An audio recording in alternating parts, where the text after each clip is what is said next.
കർത്താവിന്റെ അതിപരിശുദ്ധമായ നാമം വാഴ്ത്തപ്പെടുമാറാകട്ടെ. എല്ലാവർക്കും കർത്താവ് രക്ഷിതാവുമായ യേശു ക്രിസ്തുവിന്റെ നാമത്തില് സ്നേഹ വന്ദനം അറിയിക്കുകയാണ്. ഒരു വിശുദ്ധ സഭായം കൂടി കർത്താവ് നമുക്ക് നൽകിയനായിട്ട് ദൈവത്തിന് നമുക്ക് സ്തോത്രം ചെയ്യുകയും ദൈവവചന കേൾവിക്കുള്ള അവസരം കൂടി കർത്താവ് നമ്മുടെ ജീവിതത്തിൽ നൽകിയല്ലോ. നമുക്ക് വളരെ ശ്രദ്ധയോടും പ്രാർത്ഥനയോടും കൂടി ദൈവവചനത്തിലേക്ക് പ്രവേശിക്കാം. ഞാൻ നിങ്ങളോട് സംസാരിച്ചു വരുന്ന കൊരിന്ത്യ ലേഖനത്തിലെ 5-ാമത്തെ അധ്യായമാണ് ഇന്ന് നമ്മൾ ധ്യാനിക്കുവാനും പഠിക്കുവാനും വിചിന്തനം ചെയ്യുവാനുമായിട്ട് പോകുന്നത്. കൊരിന്ത്യർക്ക് എഴുതിയ 1-ാം ലേഖനം 5-ാം അധ്യായം ഇന്ന് നമ്മുടെ പഠന വിധേയമാക്കുകയാണ്. നമുക്ക് ആദ്യമേ തന്നെ ഈ അധ്യായം പൂർണ്ണമായിട്ടും വായിക്കാം. ആരെങ്കിലും 2 പേര് പകുതി വാക്യങ്ങൾ വെച്ച് ഒരു 6 വാക്യം വെച്ച് സഹോദരിമാരുടെ ഭാഗത്ത് നിന്ന് രമ്യ ഒരാൾ വായിക്കുക, സഹോദരന്മാരുടെ ഭാഗത്ത് നിന്ന് സോനു ഒന്ന് വായിച്ചാൽ എല്ലാവർക്കും ഉറക്കെ അത് വായിച്ച് കേൾക്കാൻ കഴിയും. അപ്പൊ 5-ാം അധ്യായം 1 മുതൽ 6 വരെ രമ്യ വായിക്കും, 7 മുതൽ 12 വരെ 13 വരെ സോനു വായിക്കും. നമ്മൾ വായിച്ച ഈ 5-ാം അധ്യായത്തിന്റെ ചിന്തകളിലേക്ക് നമ്മൾ പ്രവേശിക്കാം. അതിന് മുന്നോടിയായിട്ട് ഞാനൊരു 6 ചോദ്യങ്ങൾ ഞാൻ നിങ്ങളുടെ ചിന്തയ്ക്ക് വേണ്ടി പറയുക. ഒരാൾക്ക് സഭയിൽ അംഗത്വം കൊടുക്കുമ്പോൾ അല്ലെങ്കിൽ സഭയിലെ അംഗത്വം എങ്ങനെയുള്ള വിശ്വാസികൾക്കാണ് സഭയിൽ അംഗമായിരിക്കാൻ കഴിയുക? ഒരു ചോദ്യമാണ്. ക്രിസ്തീയ സഭ എന്ന് പറയുന്നത് കേവലം ഒരു ആൾക്കൂട്ടമാണ്. കുറച്ച് ആളുകൾ ഇങ്ങനെ കൂടി വരുന്ന ഒരു സ്ഥലമാണോ ക്രിസ്തീയ സഭ, ക്രിസ്തുവിന്റെ സഭ? സഭാംഗങ്ങൾ ആരായിരിക്കണം, അവർ എങ്ങനെയുള്ളവരായിരിക്കണം എന്നതിനെ കുറിച്ച് കൃത്യമായ മാർഗരേഖകൾ ദൈവവചനം നമ്മളോട് സംസാരിക്കുന്നുണ്ടോ, അല്ലെങ്കിൽ ദൈവവചനം നമ്മളെ ഉപദേശിക്കുന്നുണ്ടോ?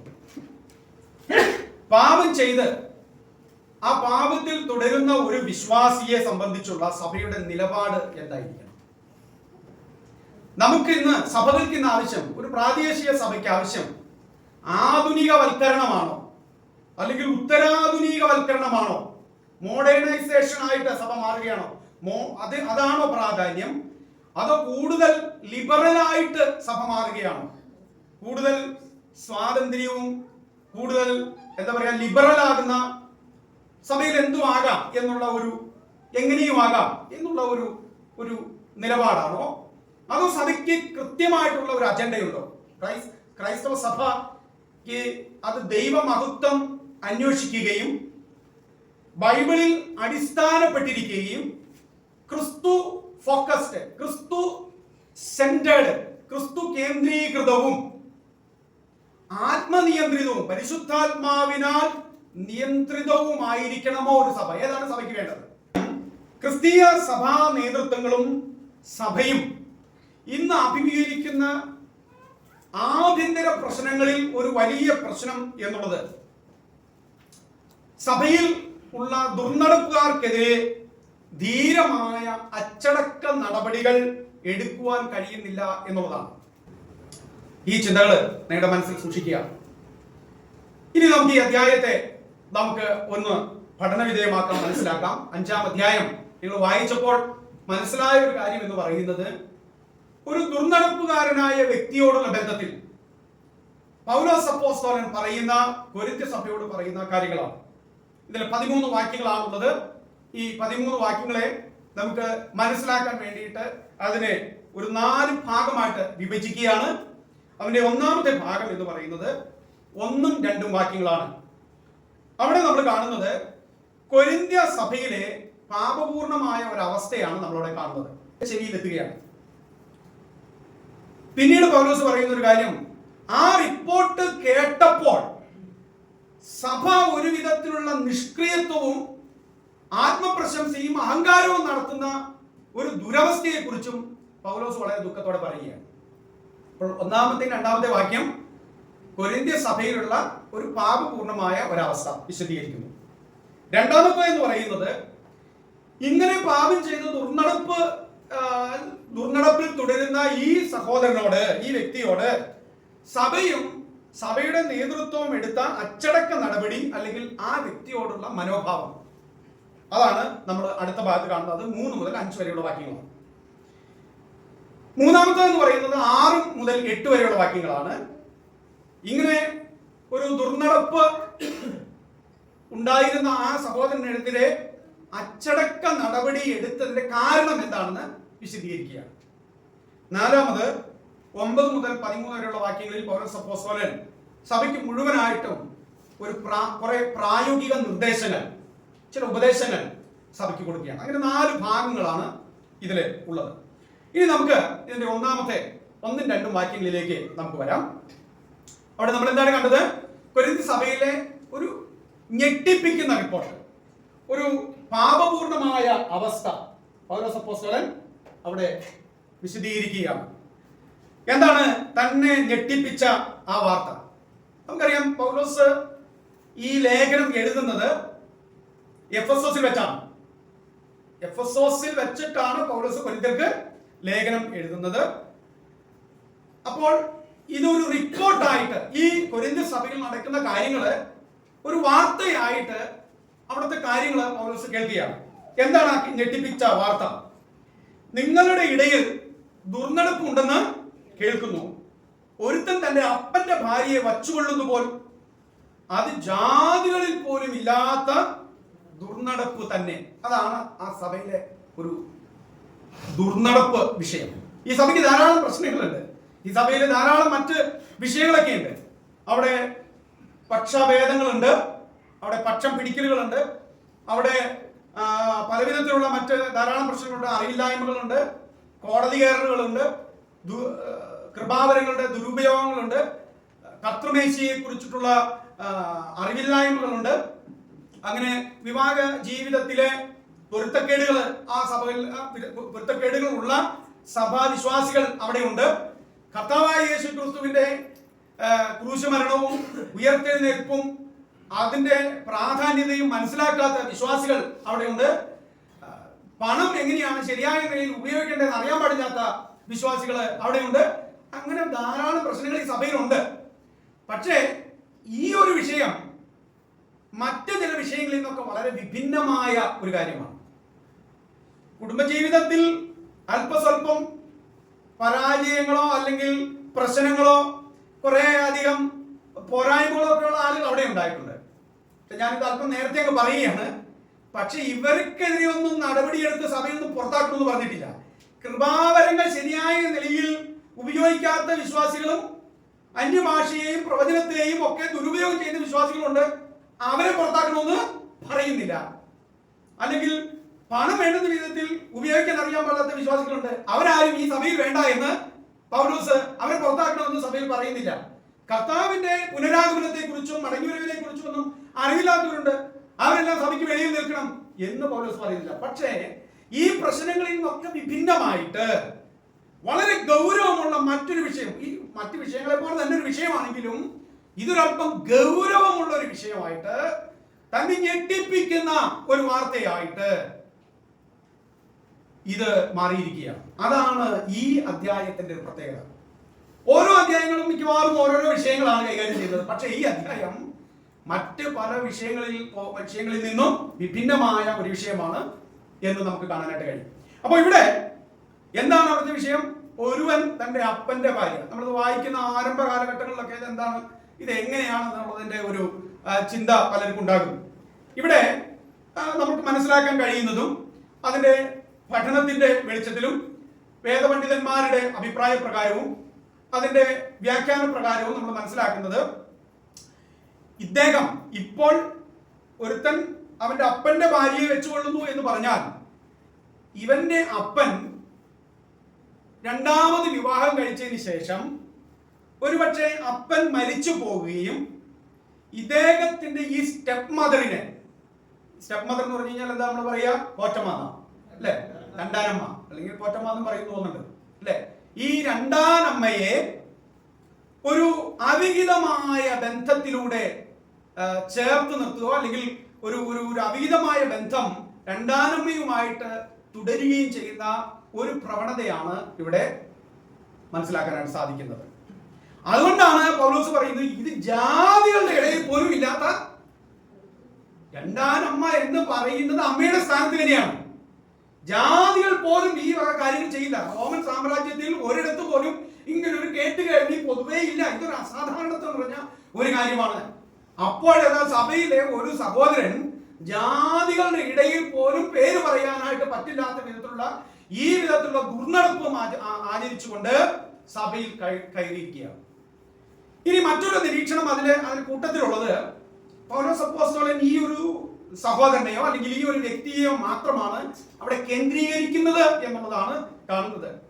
അതിൽ ഏർപ്പെട്ടിരിക്കുന്ന ആ സഹോദരിയോ അല്ലെങ്കിൽ ആ സ്ത്രീ കഥാപാത്രത്തെയോ പൗലോസ് അവിടെ കൊണ്ടുവരുന്നില്ല എന്നുള്ളത് നമുക്ക് മനസ്സിലാക്കാനായിട്ട് സാധിക്കും. ഈ സഹോദരനെതിരെയാണ് പ്രധാനമായിട്ടും പൗലോസ് അച്ചടക്ക നടപടി വടിയെടുക്കുന്നത്.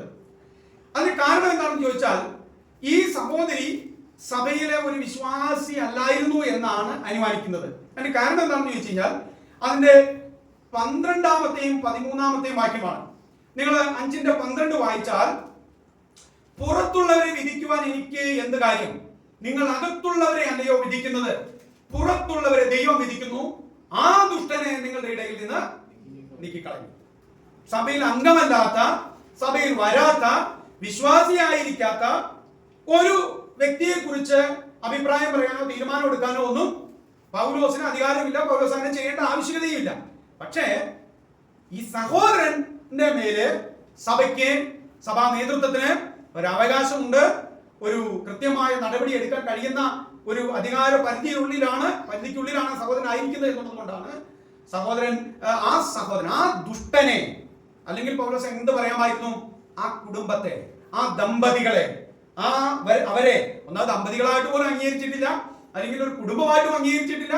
അതുകൊണ്ട് അവരെ അല്ലെങ്കിൽ ആ കുടുംബത്തെ, ആ വ്യക്തികളെ എന്ന് പൗലോസിന് പറയാമായിരുന്നു. അപ്പോൾ അതുകൊണ്ടാണ് ഇതിൽ ഈ സഹോദരൻ മാത്രമാണ് അച്ചടക്ക നടപടിക്ക് വിധേയപ്പെട്ടിട്ടുള്ളത് എന്നുള്ള ഒരു അനുമാനമുണ്ട്. ഇനി അല്ലാതെ ആയാലും കുഴപ്പമൊന്നുമില്ല, നിങ്ങളുടെ നിരീക്ഷണത്തിനും ചിന്തയ്ക്കും വേണ്ടി അത് പറഞ്ഞു എന്ന് മാത്രമേ ഉള്ളൂ. അപ്പോൾ ഇവിടുത്തെ ദുർനടപ്പ് എന്ന് പറയുന്നത് ജാതികളുടെ ഇടയിൽ പോലും ഇല്ലാത്ത വിധത്തിലുള്ള മോശമായ ഒരു പ്രവൃത്തിയാണ് ഈ വ്യക്തി സഭയില് അല്ലെങ്കിൽ ഈ സഹോദരൻ ജീവിതത്തിൽ ചെയ്തുകൊണ്ടിരിക്കുന്നത്. നിങ്ങൾക്കറിയാം, കൊരിന്ത്യ എന്ന് പറഞ്ഞാൽ ഈ പൗലോസിന്റെ കാലത്ത് കൊരിന്ത്യർ വളരെ കുപ്രസിദ്ധി ആർജിച്ചവരായിരുന്നു. അവരുടെ വഷളായ ജീവിതം, മോശമായ ജീവിത രീതികൾ, ഇതുകൊണ്ട് കൊരിന്ത്യയിലുള്ള ആളുകൾ വഷളന്മാരായിട്ടും ദുർനടപ്പുകാരായിട്ടും വളരെ മോശമായ ജീവിതം നയിച്ചവരുമായിട്ടാണ് അവരെ കുറിച്ച് ചരിത്രം പോലും പറയുന്നത്. ഒരു ചൊല്ലുപോലും ഉണ്ട്, കൊരിന്ത്യനെ പോലെ നീ പെരുമാറരുത്, don't behave like a Corinthian എന്ന് പറയുമായിരുന്നു.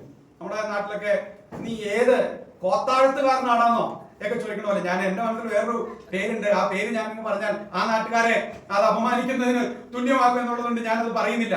എന്ന് പറഞ്ഞാൽ ഒരു പ്രത്യേക നാട്ടിൽ നിന്ന് വരുന്നവരൊക്കെ മണ്ടന്മാരാണ്, മടയന്മാരാണ്, ബുദ്ധിയില്ലാത്തവരാണ്, വിവരമില്ലാത്തവരാണ് എന്നൊക്കെ പറയുന്നത് പോലെ നീ കൊരിന്ത്യനെ പോലെ പെരുമാറരുത് എന്ന് പറയുന്ന ഒരു ചൊല്ല് ഇപ്പോഴും സാഹിത്യത്തിലുണ്ട്. ഇപ്പോഴും ഇംഗ്ലീഷ് സാഹിത്യത്തിൽ ആ വാക്ക് ഉപയോഗിക്കുന്നത് ഡോണ്ട് ബി എ കൊരിന്ത്യൻ, അല്ലെങ്കിൽ പറയേണ്ടത് ഡോണ്ട് കൊരിന്ത്യനൈസ്, കൊരിന്ത്യവൽക്കരിക്കരുത് എന്ന് പറഞ്ഞാൽ അതേ സംസ്കാരവും രീതിയും സ്വഭാവവും ഒന്നും നിങ്ങളുടെ കുടുംബത്തിലോ ജീവിതത്തിലോ സമൂഹത്തിലോ എന്താ പറയാ അല്ലെങ്കിൽ സ്ഥാപനത്തിലോ ഉണ്ടാകാൻ പാടില്ല എന്നുള്ളതാണ് അതിന്റെ അർത്ഥം. അപ്പോൾ വളരെ മ്ലേച്ഛമായിട്ടുള്ള ഒരു ഇടമായിരുന്നു കൊരിന്ത്യ. ഒരു മെട്രോപൊളിറ്റൻ സിറ്റി ആയിരുന്നു, വ്യാപാര കേന്ദ്രമായിരുന്നു, എല്ലാ ദുർനടപ്പുകളുടെയും ഒരു കേന്ദ്രം കൂടിയായിരുന്നു കൊരിന്ത്യ പട്ടണം. അങ്ങനെ ഒരു പട്ടണത്തിൽ ദൈവസഭ ഉണ്ടായി എന്നുള്ളത് തന്നെ ഒരു വലിയ അത്ഭുതമാണ്. അവിടെ നിന്ന് ചിലർ രക്ഷിക്കപ്പെട്ട കർത്താവിനെ സ്വീകരിച്ച് മുന്നോട്ട് വന്നു. പക്ഷേ അവിടെ ഉണ്ടായ ഒരു സഹോദരന്റെ ഒരു പ്രശ്നത്തെയാണ് ഇവിടെ സഭ അഭിമുഖീകരിക്കുന്നത്. അപ്പോൾ നമുക്കറിയാം, പൗലോസ് കൊരിന്തില് എത്ര വർഷം താമസിച്ചു എന്ന് നിങ്ങൾക്കറിയാമോ? 1.5 വർഷം താമസിച്ച് പ്രവർത്തിച്ച ഒരു ഇടമാണ്. ഒരുപക്ഷെ പൗലോസ് ഈ സഭയിൽ നിന്ന് പോയതിനു ശേഷം പിൽക്കാലത്ത് ആ സഭയുടെ ഉത്തരവാദിത്തം ഏറ്റെടുത്ത ആളുകൾ, അപ്പല്ലോസ് ഉൾപ്പെടെ, അപ്പല്ലോസ് വളരെ മിടുക്കനായ ഒരു പ്രഭാഷകനായിരുന്നു. അപ്പല്ലോസ് ഉൾപ്പെടെ ആ സഭയുടെ നേതൃത്വത്തിലേക്ക് വന്ന ശുശ്രൂഷകന്മാർ പലരും സഭയെ വേണ്ടുന്ന വിധത്തിൽ ഗൗരവപൂർവം എടുക്കാതെയോ അല്ലെങ്കിൽ പഠിപ്പിക്കേണ്ടതുപോലെ പഠിപ്പിക്കാതെയോ വന്നതുകൊണ്ടാകണം സഭയിൽ ഈ വിധത്തിലുള്ള വഷളത്വങ്ങളും അനാത്മീയതയും വർദ്ധിച്ചു വന്നത് എന്ന് വേണം നമുക്ക് അനുമാനിക്കാനായിട്ട്. അപ്പോ അതുകൊണ്ടാണ് പൗലോസ് വ്യംഗ്യേന 3-ാം അധ്യായത്തിൽ പറഞ്ഞത്, ഓരോരുത്തൻ എങ്ങനെ പണിയുന്നു എന്ന് ഓരോരുത്തൻ തീരുമാനിച്ചു കൊള്ളട്ടെ എന്ന്. ഓക്കെ, ഒരാൾ എങ്ങനെയാണ് പണിയുന്നത് എന്ന് അവനവൻ തന്നെ. നമ്മൾ എങ്ങനെയാണോ വിശ്വാസികളെ പണിതുകൊണ്ട് വരുന്നത് അങ്ങനെ ഇരിക്കും വിശ്വാസികൾ. മനസ്സിലായോ? നമ്മൾ എങ്ങനെയാണോ ഒരാളെ ശിക്ഷപ്പെടുത്തുന്നത്, കാര്യങ്ങൾ പറഞ്ഞ് മനസ്സിലാക്കിപ്പിച്ചു കൊടുക്കുന്നത്, ആളുകളെ വളർത്തിക്കൊണ്ടുവരുന്നത്, അതേപോലെ ഇരിക്കും വിശ്വാസികളുടെ ജീവിതവും പെരുമാറ്റവും സ്വഭാവവും ക്വാളിറ്റിയും. അതാണ് പൗലോസ് വ്യംഗ്യേന പറഞ്ഞു വരുന്നത്.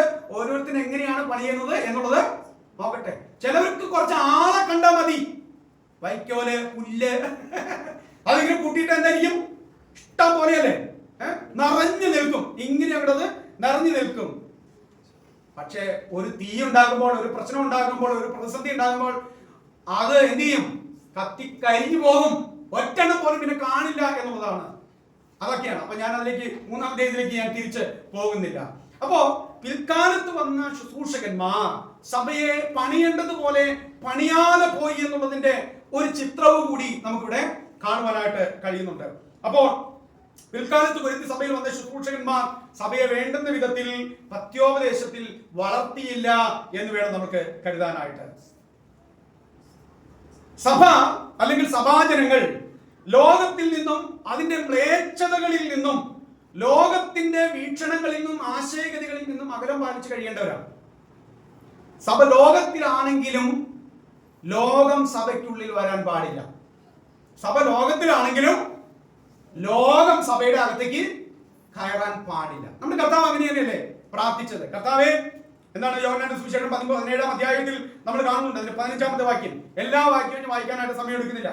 അവരെ ലോകത്തിൽ നിന്ന് എടുക്കേണം എന്നല്ല, ദുഷ്ടന്റെ കയ്യിൽ അകപ്പെടാതെ വണ്ണം അവരെ കാത്തുകൊള്ളണം എന്നത്രേ ഞാൻ അപേക്ഷിക്കുന്നത്. അവരെ ലോകത്തിൽ നിന്ന് എടുത്ത് സഭ ഈ ലോകത്തിൽ നിന്ന് മാറി എവിടെയെങ്കിലും ഒരു മരുഭൂമിയിൽ ഒരു കൂട്ടമായിട്ട് പോയി താമസിക്കുക, ലോകമായിട്ട് ഒരു ബന്ധവും വേണ്ട എന്നുള്ള നിലയിൽ ജീവിക്കുക എന്നുള്ളതല്ല കർത്താവ് ആഗ്രഹിച്ചതും പ്രാർത്ഥിച്ചതും. മറിച്ച് അവർ ദുഷ്ടന്റെ കൈകളിൽ അകപ്പെടരുത്. ഈ ദുഷ്ടലോകത്തിന്റെ ആശയങ്ങളിലേക്ക്, ആ ഇരുട്ടിന്റെ പ്രവൃത്തികളിലേക്ക്, ആ വീക്ഷണങ്ങളിലേക്ക് സഭാജനങ്ങൾ, വിശ്വാസികൾ, ശിക്ഷ സമൂഹം പെട്ടുപോകരുത് എന്നുള്ള പ്രാർത്ഥനയാണ് കർത്താവിനുണ്ടായത്. പ്രിയപ്പെട്ട സഹോദരി സഹോദരന്മാരെ, നാം ലോകത്തിലാണ് ജീവിക്കുന്നത്.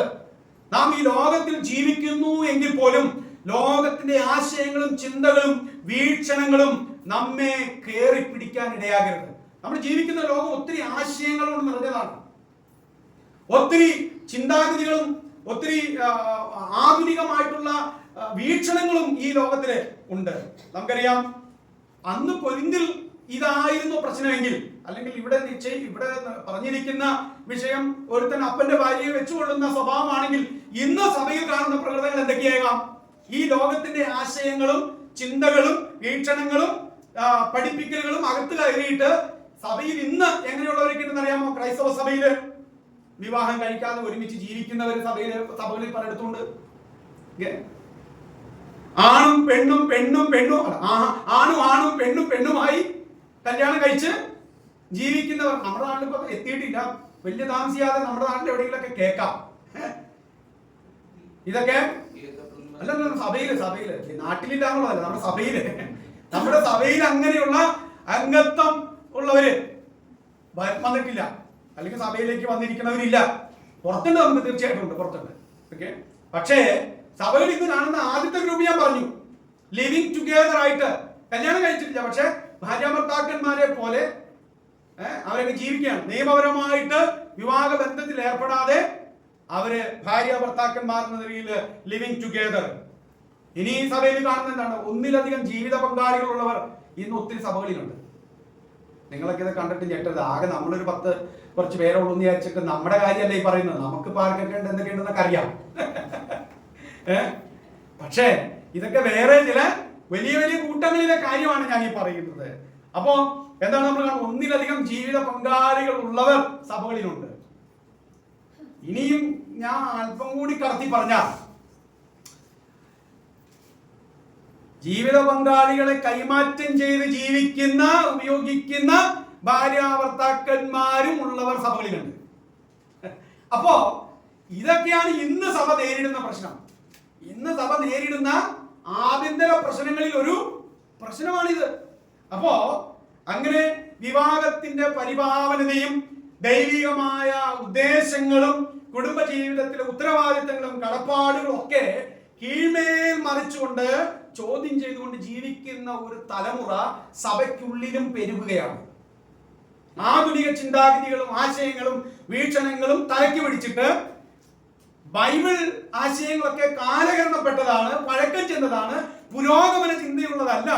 ഇതൊക്കെ ഒരു നൈസർഗിക വാസനയാണ്, ഇതൊന്നും പാപമല്ല, ഇതൊക്കെ സ്വാഭാവികമായിട്ടുള്ള മനുഷ്യന്റെ ആഗ്രഹങ്ങളും താല്പര്യങ്ങളുമാണ് എന്ന് ചിന്തിക്കുകയും സദൃശവാക്യങ്ങൾ 30-ാം അധ്യായം 12-ാമത്തെ വാക്യത്തിൽ കാണുന്ന ഒരു പ്രത്യേക തലമുറയുണ്ട്. സദൃശവാക്യങ്ങൾ 30:12 തങ്ങൾക്ക് തന്നെ നിർമ്മലരായി തോന്നുന്നവരും അശുദ്ധി കഴുകിക്കളയാത്തവരുമായ ഒരു തലമുറ. തങ്ങൾക്ക് തന്നെ നിർമ്മലരായി തോന്നുന്നവരാണ്. അവർക്ക് തെറ്റെന്ന് പറയുന്ന ഒരു കാര്യമില്ല. There is no evil. ഈ എനിക്കിതിവിടെ പറയാമോ എന്നറിയാൻ പാടില്ല. സമീപകാലത്ത് ഇറങ്ങിയ ഒരു സിനിമയില്, ആ സിനിമയിൽ ഒരു ഡയലോഗാണ് ഇത്. പിശാച് ജയിച്ച ഒരു കാര്യമുണ്ട്. അവനില്ല എന്ന് പറയാൻ, അവൻ അങ്ങനെ ഇല്ല, ഞാനില്ല, ഈവിൾ ഇല്ല, there is no evil എന്ന ആളുകളുടെ ഉള്ളിൽ പറഞ്ഞ് ബോധ്യപ്പെടുത്താൻ പിശാചിന് തന്നെ കഴിഞ്ഞു എന്നുള്ളതാണ് പിശാചിന്റെ വിജയം എന്നുള്ളത്. ശരി, നിങ്ങൾക്ക് മനസ്സിലായോ? പിശാചിന്റെ വിജയം എന്ന് പറയുന്നത് അവനില്ല എന്ന് പറഞ്ഞ് ആളുകളെ ബോധ്യപ്പെടുത്താനായിട്ട് കഴിഞ്ഞു. പക്ഷെ അവൻ ആത്യന്തികമായി അവൻ എന്ത് ചെയ്യാണ്? വിജയിക്കുകയാണ്. ജനങ്ങളുടെ ഉള്ളിൽ ഒന്നും തിന്മയല്ല, ഒന്നും തെറ്റല്ല, അപ്പൊ എന്തുമാകാം. അപ്പൊ അവന്റെ ആഗ്രഹം, അവന്റെ ഫൈറ്റ് ആരോടാ? അവന്റെ ഫൈറ്റ് ദൈവത്തോടാണ്, അല്ലേ? അവന്റെ ഫൈറ്റ് എന്ന് പറയുന്നത് ദൈവത്തോടാണ്. അപ്പൊ ദൈവത്തിന്റെ ആ പ്രമാണങ്ങളിൽ നിന്നും അവന്റെ വഴികളിൽ നിന്നും ജനത്തെ കൊള്ളയടിക്കുക എന്നുള്ള പിശാചിന്റെ ദൗത്യത്തിൽ അവൻ ഈ ജനങ്ങളോടെല്ലാം പറഞ്ഞു, തിന്മ എന്ന് പറയുന്നതില്ല, തെറ്റെന്ന് പറയുന്നതില്ല, എല്ലാം ശരിയാണ്. അപ്പോൾ തങ്ങൾക്ക് തന്നെ ശരിയെന്ന് തോന്നുന്ന ഒരു തലമുറ. അപ്പൊ ഒന്നും അതുകൊണ്ടാണ് ഇന്ന് സഭകളിൽ ഇങ്ങനെയുള്ള ആളുകൾ കൂടി വരുന്നത്. സഭകൾ അപ്പോൾ ഇന്ന് എന്ത് ചെയ്യാണ്? ഇതിനോടെല്ലാം കോംപ്രമൈസ് ചെയ്യുകയാണ്, ഇതിനോടെല്ലാം അങ്ങ് താതാത്മ്യപ്പെട്ടു പോകുകയാണ് എന്ന് കാണാനായിട്ട് കഴിയും. അപ്പോ ഇതാണ് ഇന്ന് നമ്മൾ കാണുന്ന ഒരു ദുരവസ്ഥ എന്ന് പറയുന്നത്. ഇന്ന് റോമാലേഖനം 1-ാം അധ്യായം 18 മുതൽ 32 വരെയുള്ള വാക്യങ്ങൾ വായിക്കുമ്പോഴൊക്കെ നമ്മൾ കാണുന്നുണ്ട്, അനീതി കൊണ്ട് സത്യത്തെ തടുക്കുന്ന മനുഷ്യരെ കുറിച്ച് നമ്മൾ കാണുന്നുണ്ട്. സത്യത്തെ തടുക്കുകയാണ് അവർ എന്ന് നമുക്ക് കാണുന്നു. 24-ാമത്തെ വാക്യം 1-ാം അധ്യായം 24-ാമത്തെ വാക്യത്തിൽ വരുമ്പോൾ കാണുന്നത്, അതുകൊണ്ട് ദൈവം അവരെ തങ്ങളുടെ ഹൃദയങ്ങളിലെ മോഹങ്ങളിൽ സ്വന്തം ശരീരങ്ങളെ തമ്മിൽ തമ്മിൽ അവമാനിക്കേണ്ടതിന് അശുദ്ധിയിലേൽപ്പിച്ചു. ദൈവം പോലും അങ്ങനെയുള്ളവരെ അങ്ങനത്തെ തോന്നിവാസം ചെയ്യാനായിട്ട് ഏൽപ്പിച്ചു വിടുകയാണ്. ഒരു മനുഷ്യന് സത്യം എന്താണെന്ന് അറിഞ്ഞിട്ടും ശരി എന്താണെന്ന് അറിഞ്ഞിട്ടും നീതി എന്താണെന്ന് അറിഞ്ഞിട്ടും അതിനെ പിൻപറ്റാൻ മനസ്സിലാതെ അതിനെ തടുത്ത് അവൻ മുന്നേറുമ്പോൾ ദൈവവും വിചാരിക്കും പോട്ടെ, പോണ വഴിക്കുന്നു. അതാണ് അവരുടെ ഇഷ്ടങ്ങളിൽ അഭിനയിക്കുവാൻ, അവരുടെ താല്പര്യങ്ങളിൽ മുഴുകുവാൻ, അവർക്ക് തോന്നിയതുപോലെ ജീവിക്കാൻ ദൈവം പോലും കൈവിടുകയാണ് എന്നുള്ളതാണ് നമ്മൾ മനസ്സിലാക്കുന്നത്. 26-ാമത്തെ വാക്യത്തിൽ വരുമ്പോൾ, അതുകൊണ്ട് ദൈവം അവരെ അപമാന രാഗങ്ങളിൽ ഏൽപ്പിച്ചു. അവരുടെ സ്ത്രീകൾ സ്വാഭാവിക ഭോഗത്തെ സ്വഭാവ വിരുദ്ധമാക്കി കളഞ്ഞു. ലെസ്ബിയനിസം, ഇതൊക്കെ ഈ നമ്മൾ വിചാരിക്കുന്നത് 21-ാം നൂറ്റാണ്ടിൽ മാത്രം കണ്ട കാര്യമാണെന്ന്. റോമാ ലേഖനം റോമൻ സാമ്രാജ്യത്തിൽ കണ്ട കാര്യം കൂടിയാണ്. അങ്ങ് 20 നൂറ്റാണ്ടുകൾക്ക് മുമ്പും ഈ കാര്യം ഉണ്ടായിരുന്നു. ഇതിന്റെ ഫോംസുകളും രീതികളൊക്കെ മാറിയെന്ന് മാത്രമേ ഉള്ളൂ. പാപം എന്നും ഉണ്ടായിട്ടുണ്ട്. അതിന്റെ രൂപങ്ങൾക്ക് മാത്രമേ വ്യത്യാസങ്ങൾ വന്നിട്ടുള്ളൂ. അതിന്റെ അവതരണങ്ങൾക്ക് മാത്രമേ, അതിന്റെ പ്രത്യക്ഷതകൾക്ക് മാത്രമാണ് വ്യത്യാസം ഉണ്ടായിട്ടുള്ളൂ. പാപം എന്നും പാപമായിട്ട് ഈ ലോകത്തിൽ അതിന്റെ സംഹാര താണ്ഡവം, അതിന്റെ നൃത്തം എന്നും അത് ചെയ്തിട്ടുണ്ട് എന്നുള്ളതാണ്. അവണ്ണം പുരുഷന്മാരും സ്വാഭാവിക സ്ത്രീബോധം വിട്ട് അന്യോന്യം കാമം ജ്വലിച്ച് ആണോട് ആൺ അവലക്ഷണമായത് പ്രവർത്തിച്ചു. ഇങ്ങനെ അവർ തങ്ങളുടെ വിഭ്രമത്തിന് യോഗ്യമായ പ്രതിഫലം തങ്ങളിൽ തന്നെ പ്രാപിച്ചു. 32-ാമത്തെ വാക്യം പറയാണ്, ഈ വക പ്രവർത്തിക്കുന്നവർ മരണയോഗ്യർ എന്നുള്ള ദൈവന്യായം അവർ അറിഞ്ഞിട്ടും അവർ പ്രവർത്തിക്കുക മാത്രമല്ല പ്രവർത്തിക്കുന്നവരിൽ പ്രസാദിക്കുകയും കൂടി ചെയ്യുന്നു. ഈ തെറ്റുകൾ, ഇത് തെറ്റാണെന്ന് അറിഞ്ഞിട്ടും ഇതിനെ ശാസിക്കുകയല്ല ചെയ്യുന്ന പലരും ഈ തെറ്റിനോട് അവർ കൂട്ടു നിന്നിട്ട് അതൊന്നും കുഴപ്പമില്ലടവേ, നിന്നെയൊക്കെ ഞാനങ്ങ് ഉൾക്കൊള്ളുന്നു, സ്നേഹിക്കുന്നു, നമുക്ക് തമ്മിൽ ചങ്ങാതിമാരാണ്, എന്താ പ്രശ്നം എന്നുള്ള ആ നിലപാടെടുക്കുന്ന ഒരു സമൂഹമായിട്ട് ആളുകൾ മാറുകയാണ്. വാസ്തവത്തിൽ അത് തന്നെയല്ലേ കൊരിന്ത്യ സഭയിൽ കാണുന്നത്. ഈ ദുർനടപ്പുകാരനെ സഭയിൽ നിന്നും പുറത്താക്കുന്നതിന് പകരം അവന്റെ കാര്യത്തിൽ എന്ത് ചെയ്യാണ്? അഹങ്കരിക്കുകയും പ്രശംസിക്കുകയും ചെയ്യുകയാണ്. അതാണ് പൗലോസിനെ ഞെട്ടിക്കുന്നത്. ഇത് എന്ത് കൂത്താണിത്? എന്താണ് അവിടെ നടക്കുന്നത്? ഒരു തെറ്റുകാരനെ, അവന്റെ ചിന്താഗതികളെ, അവന്റെ ജീവിത രീതിയെ ശാസിക്കുന്നതിന് പകരം അവനോട് കൂട്ടുകൂടി ചേർന്ന് നിന്നിട്ട് അവനിൽ പ്രശംസിക്കുകയാണ് എന്നുള്ളതാണ്. വെളിപ്പാട് പുസ്തകം 21-ാം അധ്യായം 8-ാമത്തെ വാക്യത്തിൽ നമ്മൾ കാണുന്നുണ്ട്, ഭീരുക്കൾ, അവിശ്വാസികൾ, അറയ്ക്കപ്പെട്ടവർ, കൊലപാതകന്മാർ, ദുർനടപ്പുകാർ, ശുദ്രക്കാർ, ബിംബാരാധികൾ എന്നിവർക്കും ബോഷ് പറയുന്നവർക്കുള്ള ഓഹരി എന്താണ്? തീയും ഗന്ധവും കത്തുന്ന പൊയ്കയിലത്രേ. അപ്പൊ ദുർനടപ്പുകാരെ ദൈവം ന്യായം വിധിക്കുന്നു എന്നുള്ളത് ദൈവവചനത്തിൽ നമ്മൾ കാണുന്ന ഒരു കാര്യമാണ്. പ്രിയപ്പെട്ട സഹോദരി സഹോദരന്മാരെ, ദൈവസഭ ഒരു ക്ലബല്ല, പണം കൊടുത്ത് അംഗത്വം എടുക്കാവുന്ന ഒരു ഇടമല്ല ദൈവസഭ എന്ന് പറയുന്നത്. ദൈവസഭ ഒരു പബ്ബുമല്ല, ആടാനും പാടാനും കുടിക്കാനും അഴിഞ്ഞാടാനുമുള്ള ഒരു കൂട്ടമല്ല ദൈവസഭ. അപ്പൊ ദൈവസഭ ക്ലബ്ബുമല്ല, ദൈവസഭ പബ്ബുമല്ല. ഇന്ന് പലയിടത്തും ദൈവസഭകൾ അങ്ങനെ ആയിക്കൊണ്ടിരിക്കുകയാണ്, അങ്ങനെ ആകുകയാണ്. ആടാനും പാടാനും ഉള്ള ഒരു ഇടമായിട്ട് സഭകള് ഇന്ന് പലയിടത്തും മാറുകയാണ്. പിന്നെന്താണ് ദൈവസഭ കർത്താവായ യേശു ക്രിസ്തുവിന്റെ രക്തത്താൽ വിലയ്ക്ക് വാങ്ങപ്പെട്ട, വീണ്ടെടുക്കപ്പെട്ട, രക്ഷിക്കപ്പെട്ടവരുടെ കൂട്ടമാണ് ദൈവത്തിന്റെ സഭ. അവർ യേശുവിന്റെ ശരീരമാണ്, അവർ യേശുവിന്റെ സ്വന്തം ജനമാണ്, അവർ രാജകീയ പുരോഹിത വർഗമാണവർ. സഭ യേശുവിന്റെ കാന്തയാണ്. പൗലോസ് തന്നെ ഈ കൊരിന്ത്യ ലേഖനത്തിൽ പറയുന്ന ഒരു കാര്യമുണ്ട്, സഭ ക്രിസ്തു എന്ന ഏക പുരുഷന് വിവാഹ നിശ്ചയം ചെയ്യപ്പെട്ട നിർമ്മല കന്യകയാണ്. അപ്പൊ സഭ എന്ന് പറയുന്നത് ആരാണ്? ക്രിസ്തു എന്ന് പറയുന്ന ഏക പുരുഷന് നിർമ്മല കന്യകയായിട്ട് വിവാഹം നിശ്ചയിക്കപ്പെട്ടിരിക്കുന്ന ഒരു കന്യകയാണ്. ആ കന്യകയ്ക്ക് ദുർനടപ്പുണ്ടാകാമോ? ആ കന്യകയ്ക്ക് വഴിവിട്ട് ജീവിക്കാമോ? അത് പാടില്ല എന്നാണ്. അപ്പോൾ ഈ ഭാഗങ്ങളിൽ നിന്ന് നമ്മൾ മനസ്സിലാക്കുന്നത് എന്താണ്? 2-ാം ഭാഗത്തിലേക്ക് വരുമ്പോൾ ഈ സഹോദരനെതിരെ ഒരു നിഷ്ക്രിയത്വ മനോഭാവം സഭ തുടരുകയാണ്. അവർ ഈ സഹോദരന് വലിയ പ്രശംസ കൊള്ളുകയാണ്. ഇനിയിപ്പോ എന്താ കുഴപ്പമെന്നാണ്?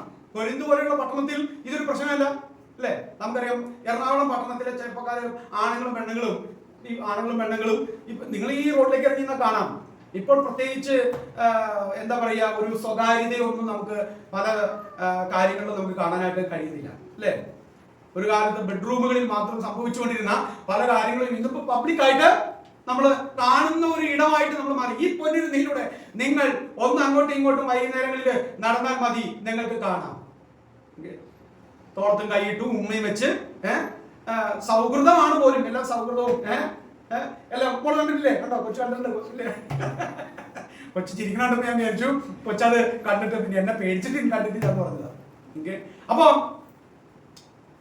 ഈ ഒരു കാട്ടായം ഇതിപ്പോ നമുക്ക് എറണാകുളം പട്ടണത്തിൽ ജീവിക്കുന്ന കുറച്ച് പഴയ തലമുറക്കാർ കുറച്ചു നേരം കൂടെയൊക്കെ നോക്കിക്കണമെന്ന് ഞാൻ കണ്ടിട്ടുണ്ട്.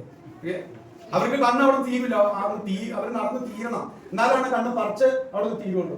അവർ ഒന്നുകിൽ അത് ആസ്വദിക്കുന്നു, അല്ലെങ്കിൽ എന്താണ് കർത്താവെന്ന് ആലോചിക്കുന്നു. അത് പോട്ടെ, ഈ പഠനത്തിൽ അതൊരു തടസ്സമല്ല, പ്രശ്നമല്ല, ഇങ്ങനെയാണ് നടക്കുകയാണത്.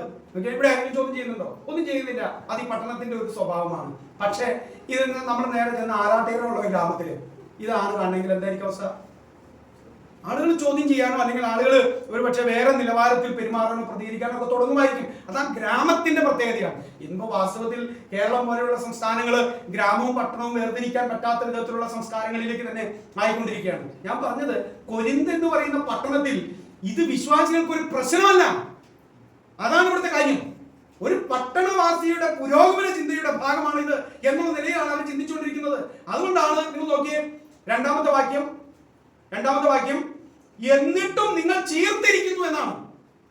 U have become arrogant and not mourned instead. നിങ്ങൾക്ക് ഇതിലൊരു ദുഃഖം പോലുമില്ല, നിങ്ങൾക്ക് ഇതിലൊരു ദുഃഖമില്ല.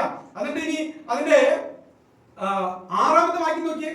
6-ാമത്തെ വാക്യം, boasting is not good. നിങ്ങളുടെ പ്രശംസ നന്നല്ല എന്ന് പറയുന്നത്. അപ്പൊ ഈ സഹോദരന്റെ ഓർത്ത് ഞങ്ങൾ പുരോഗമന സഭയാണ്. ഞങ്ങൾ എന്താണ്? ഇവിടെ എല്ലാവർക്കും മെമ്പർഷിപ്പ് കൊടുക്കുന്ന സഭയാണ്. ഞങ്ങൾ പുരോഗമനവാദികളാണ്. ഞങ്ങൾ വളരെ ഓപ്പൺ ഹാർട്ടഡ് ആണ്. ഞങ്ങൾ വളരെ വിശാല ഹൃദയമുള്ളവരാണ്. അതാണ്. ഇതല്ല വിശാല ഹൃദയം. ഇത് ദൈവവചനത്തിന്റെ പ്രമാണങ്ങളിൽ നിന്ന് വഴുതി സഞ്ചരിക്കുന്ന, തെറ്റി സഞ്ചരിക്കുന്ന ഒരു കൂട്ടമാണ്. ഇതല്ല ഓപ്പൺ ഹാർട്ട് എന്ന് പറയുന്നത്. ഇതല്ല വിശാല ഹൃദയം എന്ന് പറയുന്നത്. ഇപ്പൊ പൗലോസ് കാണുന്ന അശുദ്ധി കൊരിന്തിലുള്ള പല വിശ്വാസികളും കാണുന്നില്ല. പ്രിയപ്പെട്ടവരെ, പലപ്പോഴും നമ്മളെ അല്ലെങ്കിൽ എന്നെ പോലെയുള്ള ആളുകളെ വിഷമിപ്പിക്കുന്ന ചില കാര്യങ്ങൾ ഞാൻ ശ്രദ്ധിക്കാറുണ്ട്. അത് പലപ്പോഴും ഇങ്ങനെ ഈ വിഷയം അല്ലെങ്കിലും ഞാൻ പലപ്പോഴും ഈ കള്ളപ്രവാചകന്മാരുടെയും കള്ള ഉപദേഷ്ടാക്കന്മാരുടെയും അവസ്ഥയെ ഓർത്തിട്ടാണ്. അവരെക്കാൾ കൂടുതൽ വിഷമം എനിക്ക് ആരെ ഓർത്തിട്ടാണെന്ന് അറിയാമോ? ആരെ ഓർത്തിട്ടായിരിക്കും? അവരുടെ മുമ്പാകെ ഇരുന്നു കൊടുക്കുന്ന ഈ ജനത്തെ ഓർത്തിട്ടാണ്. അതേ അവസ്ഥ പോലെയാണ് ഇപ്പൊ ഈ പൗലോസ് ഇവിടെ പറയുന്നത്. എനിക്ക് ആ ദുർനടപ്പുകാരനെ കുറിച്ച് എനിക്കൊരു നിലപാടുണ്ട്. അവൻ അങ്ങനെയാണ്, എന്താണിതെന്നുള്ള ചിന്ത ഇരിക്കേണ്ടത്. പക്ഷെ അതിനേക്കാൾ ഇപ്പോൾ പൗലോസിനെ വിഷമിപ്പിക്കുന്നത് ഇവനോടുള്ള സഭയുടെ ഒരു മനോഭാവം എന്നുള്ളതാണ്.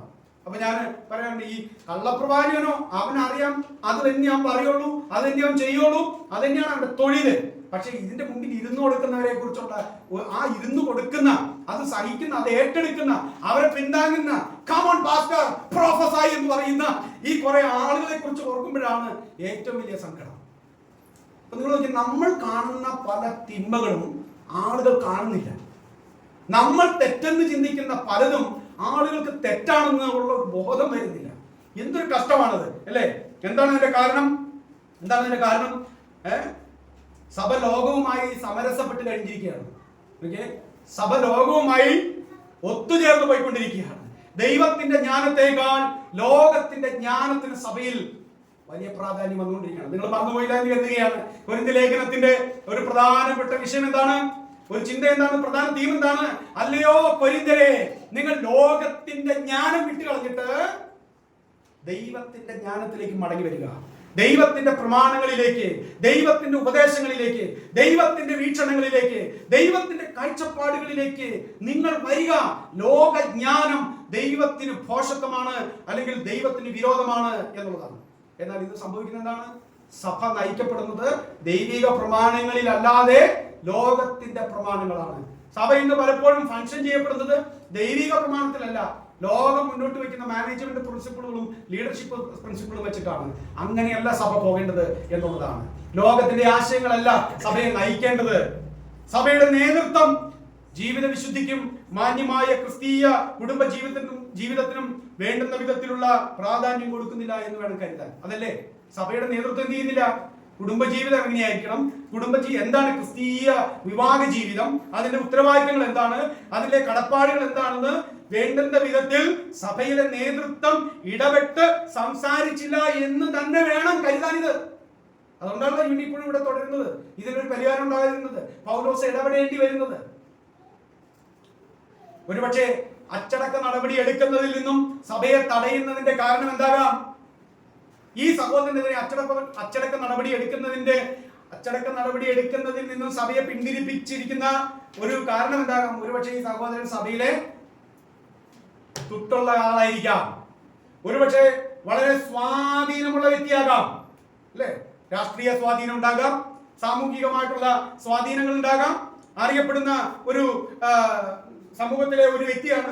ജീവിതം ഇങ്ങനെയൊക്കെയാണെങ്കിലും ഞങ്ങൾക്ക് ഇദ്ദേഹത്തെ കൊണ്ട് ആവശ്യമുണ്ട്. കൊരിന്ത് പോലെയുള്ള പട്ടണത്തിൽ ഞങ്ങൾക്ക് ഒരു ഇങ്ങനെ ഒരു സഹോദരൻ സഭയിൽ അംഗമായിരിക്കുക എന്നൊക്കെ പറഞ്ഞാൽ തോന്നിയാസിയൊക്കെ അതൊക്കെ വേറെ കാര്യം. കള്ളനാണ്, കൊള്ളക്കാരനാണ്, കപടതയുള്ളവനാണ്, പൈസ വെട്ടിക്കുന്നവനാണ്, ദുർനടപ്പ് ജീവിതം നയിക്കുന്നവനാണ്.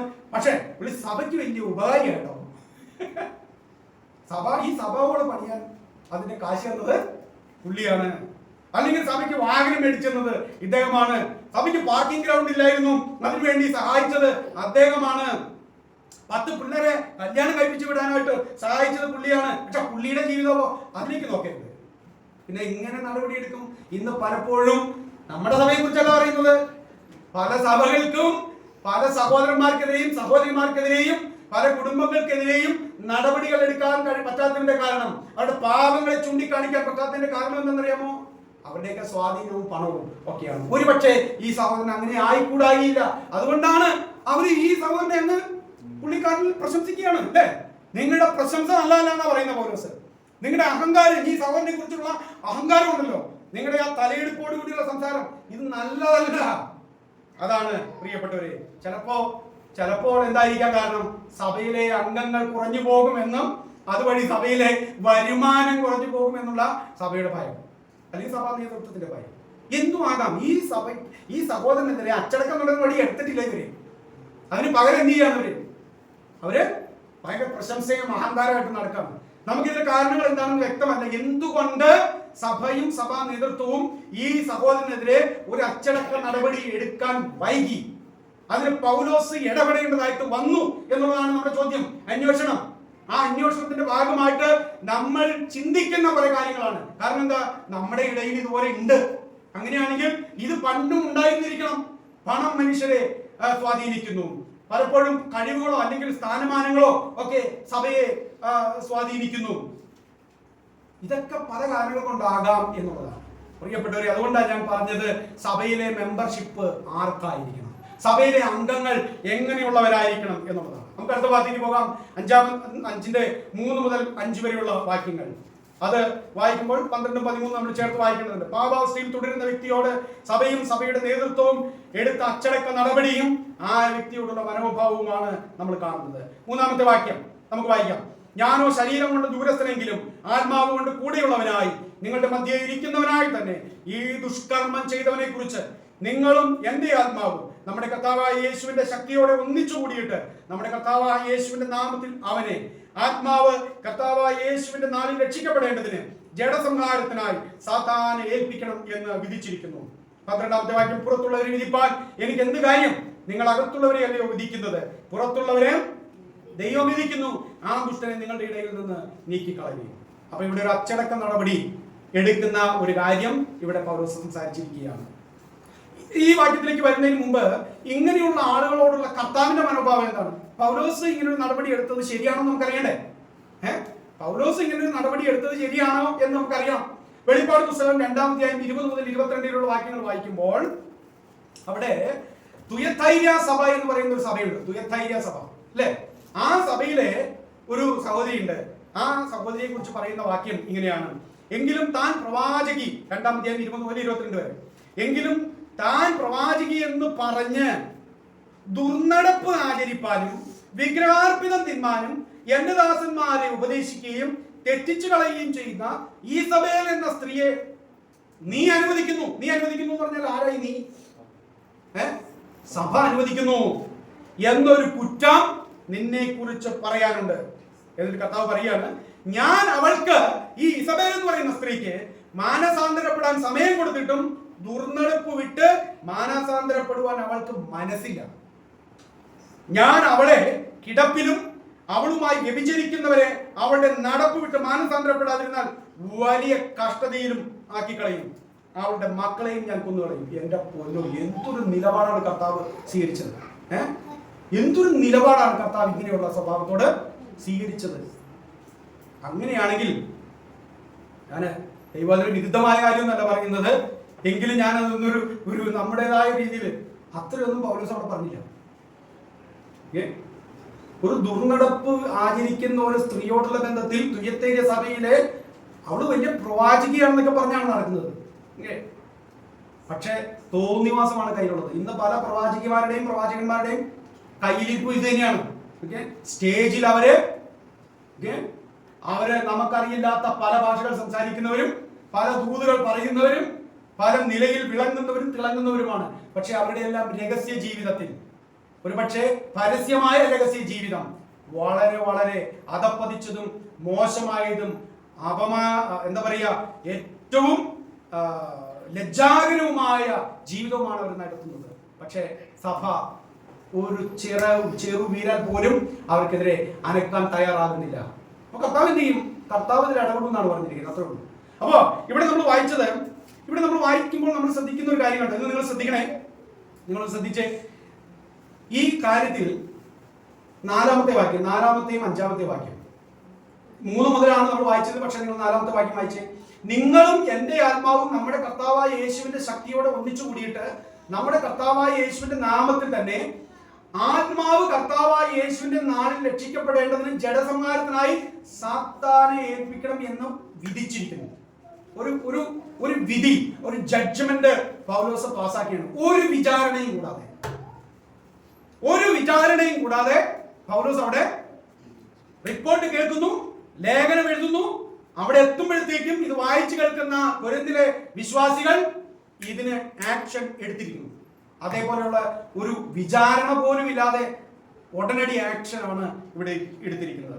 നമുക്കറിയാം, ഒരു സഹോദരൻ തെറ്റിലാകപ്പെട്ടാൽ അവനെ എങ്ങനെയാണ് സഭ കൈകാര്യം ചെയ്യേണ്ടത് എന്നുള്ളതിനെ കുറിച്ച് മത്തായിയുടെ സുവിശേഷം 18-ാം അധ്യായം 15 മുതൽ 17 വരെയുള്ള വാക്യങ്ങൾ ഉണ്ടല്ലേ. ആദ്യം ആ വ്യക്തിയെ പ്രൈവറ്റ് ആയിട്ട്, പേഴ്സണൽ ആയിട്ട് പോയി കാണണം. പിന്നീട് അത് നിങ്ങളെ കേൾക്കുന്നില്ലെങ്കിൽ എന്ത് ചെയ്യണം? സഭയിൽ 1-2 സാക്ഷികളൊക്കെ ആയിട്ട്, മൂപ്പന്മാരൊക്കെ ആയിട്ട് പോയി സംസാരിക്കണം.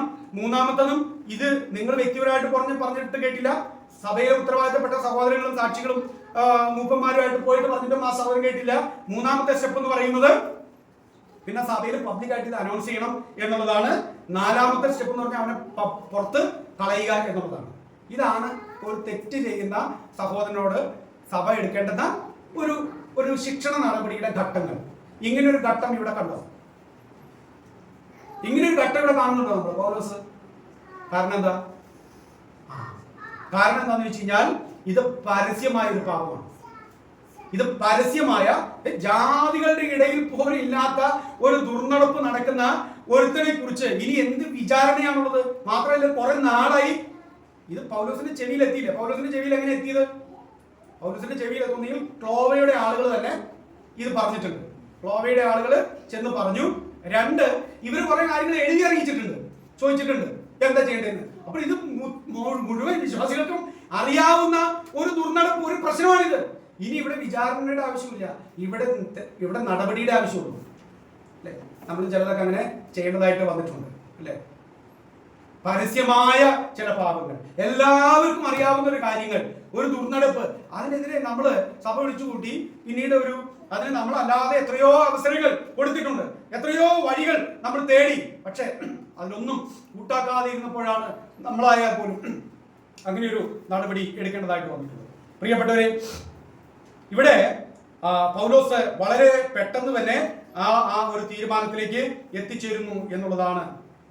കാരണം എന്താ, നിങ്ങൾ 1 തിമോഥെയോസ് 5:24 വായിക്കുമ്പോൾ ചില മനുഷ്യരുടെ പാപങ്ങൾ വിസ്താരത്തിന് മുമ്പേ തന്നെ വെളിവായിരിക്കുന്നു, ചിലരുടെ പാപങ്ങൾ ക്രമേണയത്രേ എന്ന് നിങ്ങൾക്ക് വായിക്കാനായിട്ട് പറ്റും.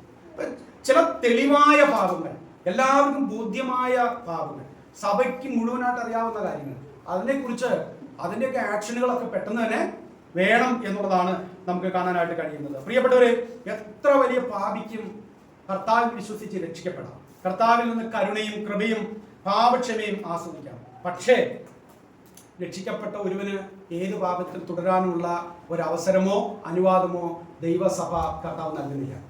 ഏത് പാപിക്കും, എത്ര വലിയ പാപം ചെയ്ത ആൾക്കും കർത്താവിന്റെ അടുക്കിലേക്ക് വന്ന് പാപക്ഷമ പ്രാപിക്കാൻ, കർത്താവിന്റെ കരുണയും കൃപയും അവൻ ആസ്വദിക്കാം.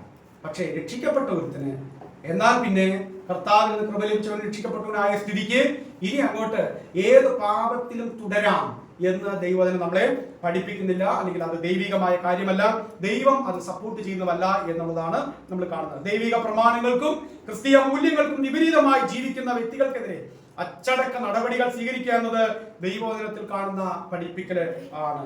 ദൈവത്തിന്റെ സഭയെയും ദൈവത്തിന്റെയും ദൈവസഭയുടെയും സ്വഭാവം പ്രകടമാക്കപ്പെടുന്ന ഒരു സന്ദർഭം ആണത് എന്നുള്ളത് അറിയുക. ഇനി നമ്മളവിടെ ഈ 5-ാമത്തെ വാക്യത്തില് ഒരു പ്രധാനപ്പെട്ട കാര്യമുണ്ട്. എന്താണ് 5-ാമത്തെ വാക്യം? നിങ്ങൾ വായിച്ചേ. 5-ാമത്തെ വാക്യം,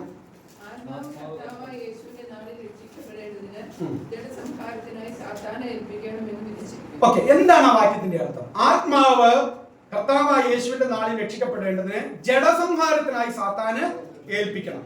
ഇതിന് സമാനമായി മറ്റൊരു വേദഭാഗം കൂടിയുണ്ട്. 1 തിമോഥെയോസ് 1-ാം വാക്യം. അവിടെ നമ്മൾ കാണുന്നുണ്ട് അല്ലെ. ഹുമനയോസും അലക്സണ്ടറും ഈ കൂട്ടത്തിലുള്ളവരാകുന്നു. അവർ ദൂഷണം പറയാതിരിക്കാൻ പഠിക്കേണ്ടതിന് ഞാൻ അവരെ സാത്താന് ഏൽപ്പിച്ചിരിക്കുന്നു. ഈ വാക്യങ്ങളുടെ എല്ലാം അടിസ്ഥാനത്തിൽ നമ്മൾ 2 കാര്യങ്ങൾ മനസ്സിലാക്കേണ്ടത്. രണ്ട് കാര്യങ്ങൾ അവിടെ നിങ്ങൾ നോട്ടീസ് ചെയ്യണം. ഒന്ന്, ആത്മാവിന്റെ രക്ഷ അവിടെ പറയുന്നുണ്ട് അല്ലേ? അവിടെ പറയുന്നില്ലേ ആത്മാവിന്റെ രക്ഷ?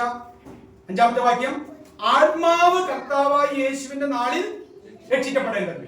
ഓക്കെ, അപ്പൊ ആത്മാവിന്റെ രക്ഷയെ കുറിച്ച് അവിടെ നമ്മൾ കാണുന്നുണ്ട്. രണ്ടാമത്തതാണ് ജഡത്തിന്റെ ശിക്ഷ.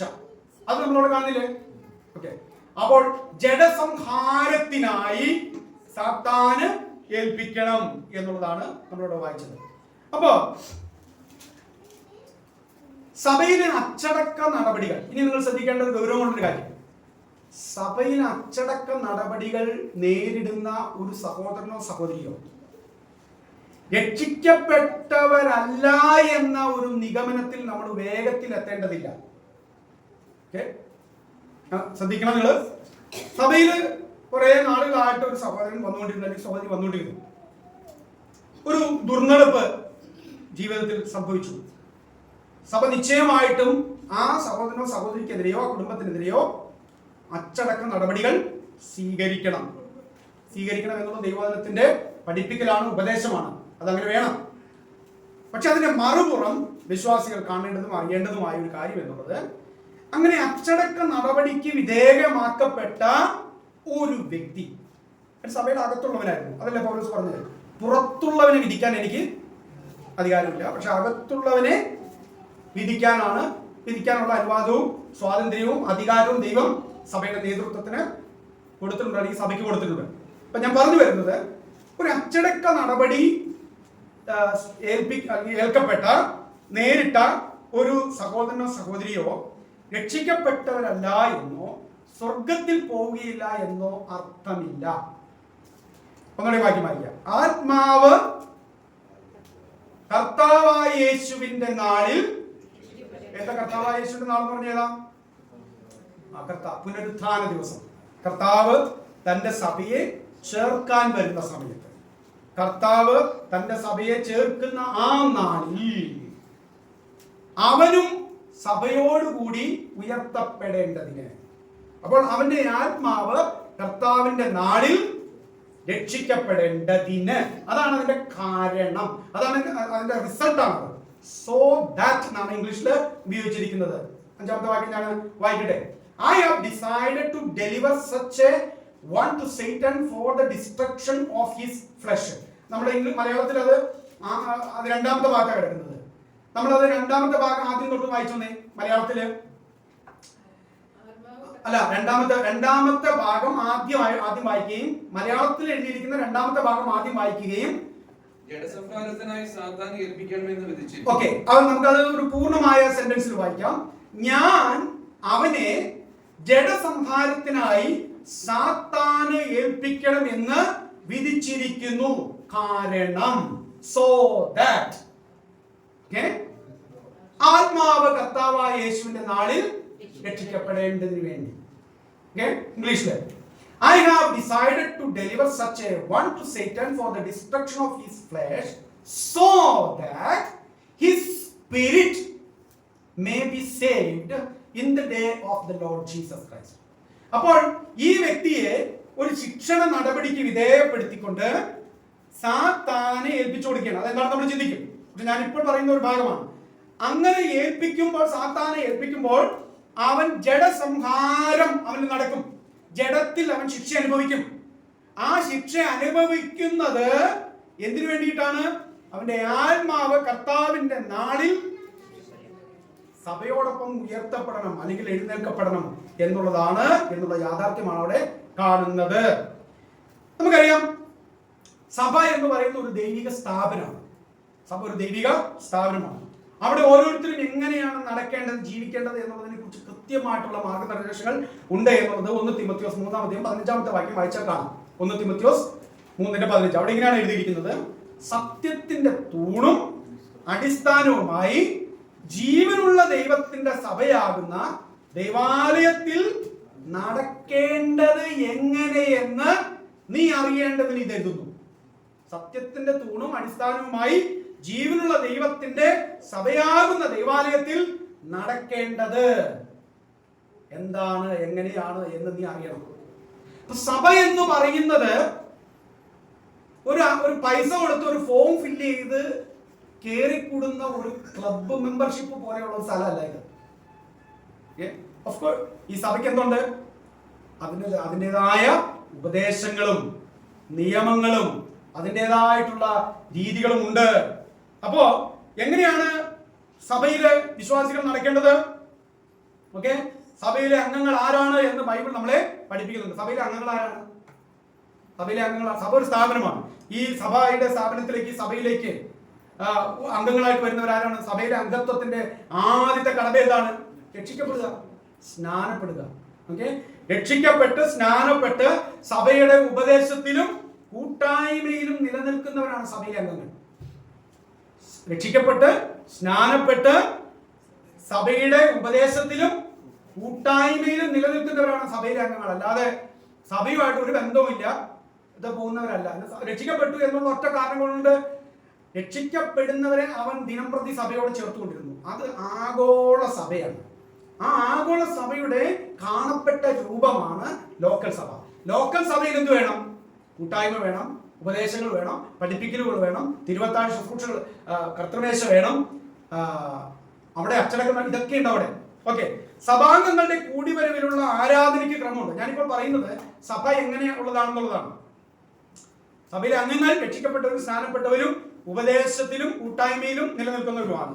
ഇനി സഭാംഗങ്ങളുടെ കൂടിവരവിൽ ആരാധനയ്ക്ക് ഒരു ക്രമമുണ്ട്, അല്ലേ?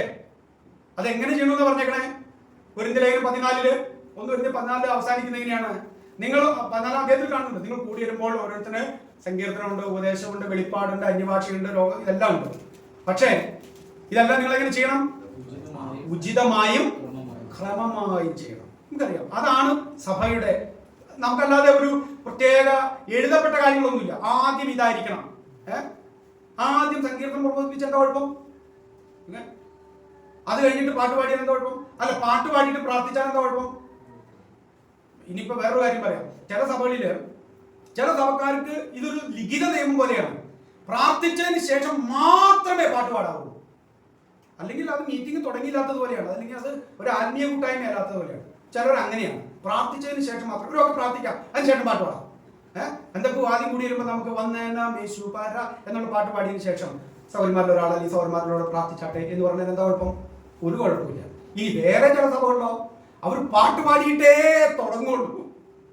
അതിന് വിഭിന്നമായിട്ട് ബേബി സൗകര്യം പ്രാർത്ഥിച്ചാട്ടെ എന്ന് പറഞ്ഞു കഴിഞ്ഞാൽ എല്ലാവരും അങ്ങോട്ടും നോക്കും. ഇങ്ങനെയുള്ള സഭകളും എനിക്കറിയാം. ഓക്കെ, ഞാൻ ഒരു സഭകളിലും പേരെടുത്ത് പറയാൻ ഉദ്ദേശിക്കുന്നില്ല. ചില സഭകളിൽ സങ്കീർത്തനം തന്നെ വായിക്കണം. സങ്കീർത്തനങ്ങൾ എവിടെയെങ്കിലും കിടക്കണ ഭാഗം ഉണ്ടെങ്കിൽ അതിന് വായിച്ചാൽ സങ്കീർത്തന പ്രബോധനം അല്ല.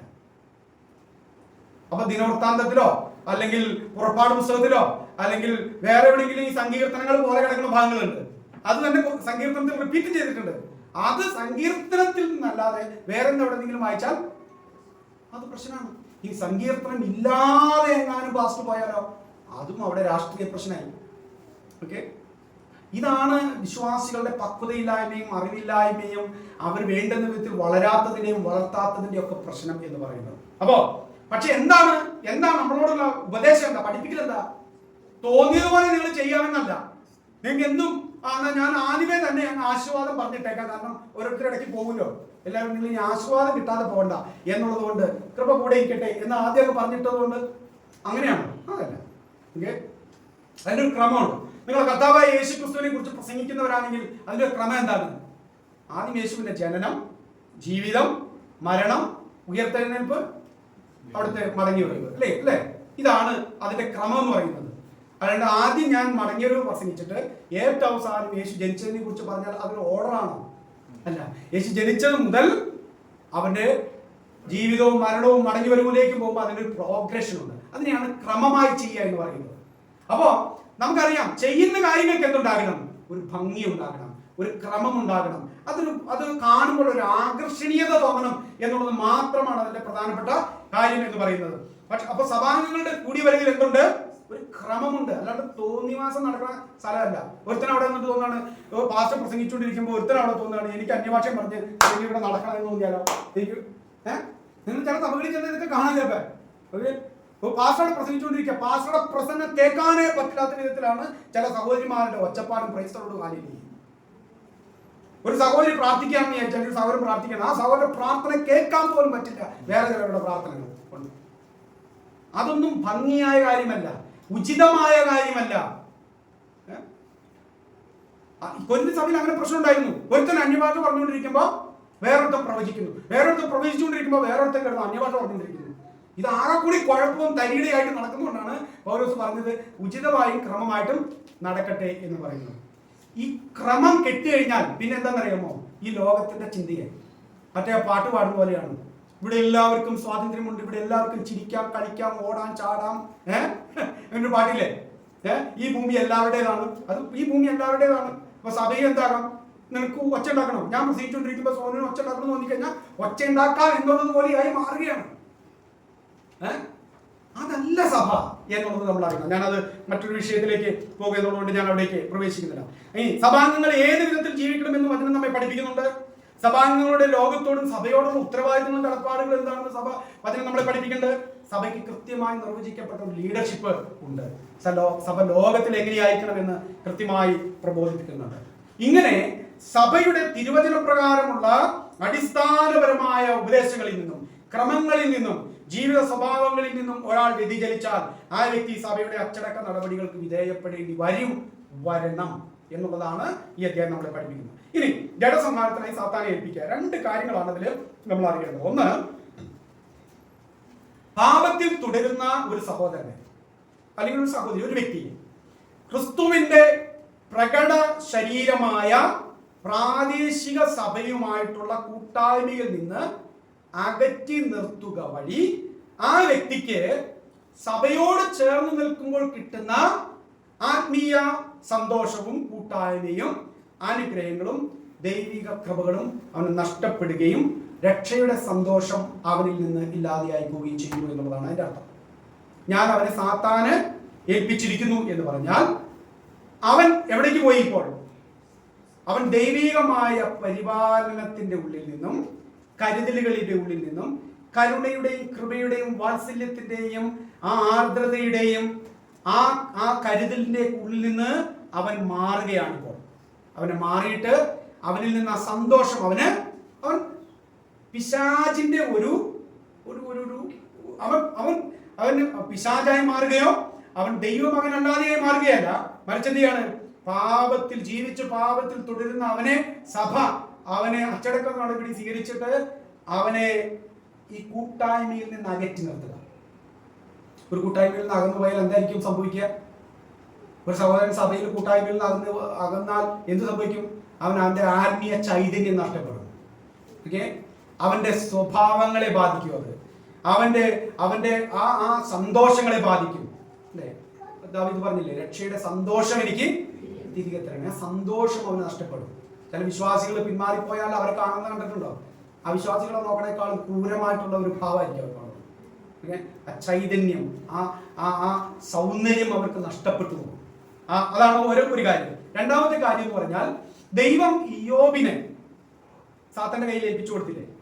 ഓക്കെ, സാത്താന്റെ കയ്യിൽ ഏൽപ്പിച്ചു കൊടുത്തപ്പോൾ എങ്ങനെയാണ് സാത്താന്റെ കയ്യിലേക്ക് ഇയ്യോബിനെ കർത്താവ് ഏൽപ്പിച്ചു കൊടുത്തത്? ഒരു നിയന്ത്രണത്തിന് വിധേയപ്പെട്ട ഒരു ഏൽപ്പിച്ചു കൊടുക്കലായിരുന്നു. അപ്പൊ സാത്താൻ അവനെ എന്ത് ചെയ്യാം? അവന്റെ പ്രാണനിൽ, അവന്റെ ആത്മാവിൽ അവന് അവിടേക്കൊന്നും പ്രവേശനം അവന് ഇല്ല. ആ കാര്യത്തിൽ തൊടാനോ അവിടേക്ക് കയറാനോ ഒന്നും അവന് അനുവാദമോ ഒന്നുമില്ല.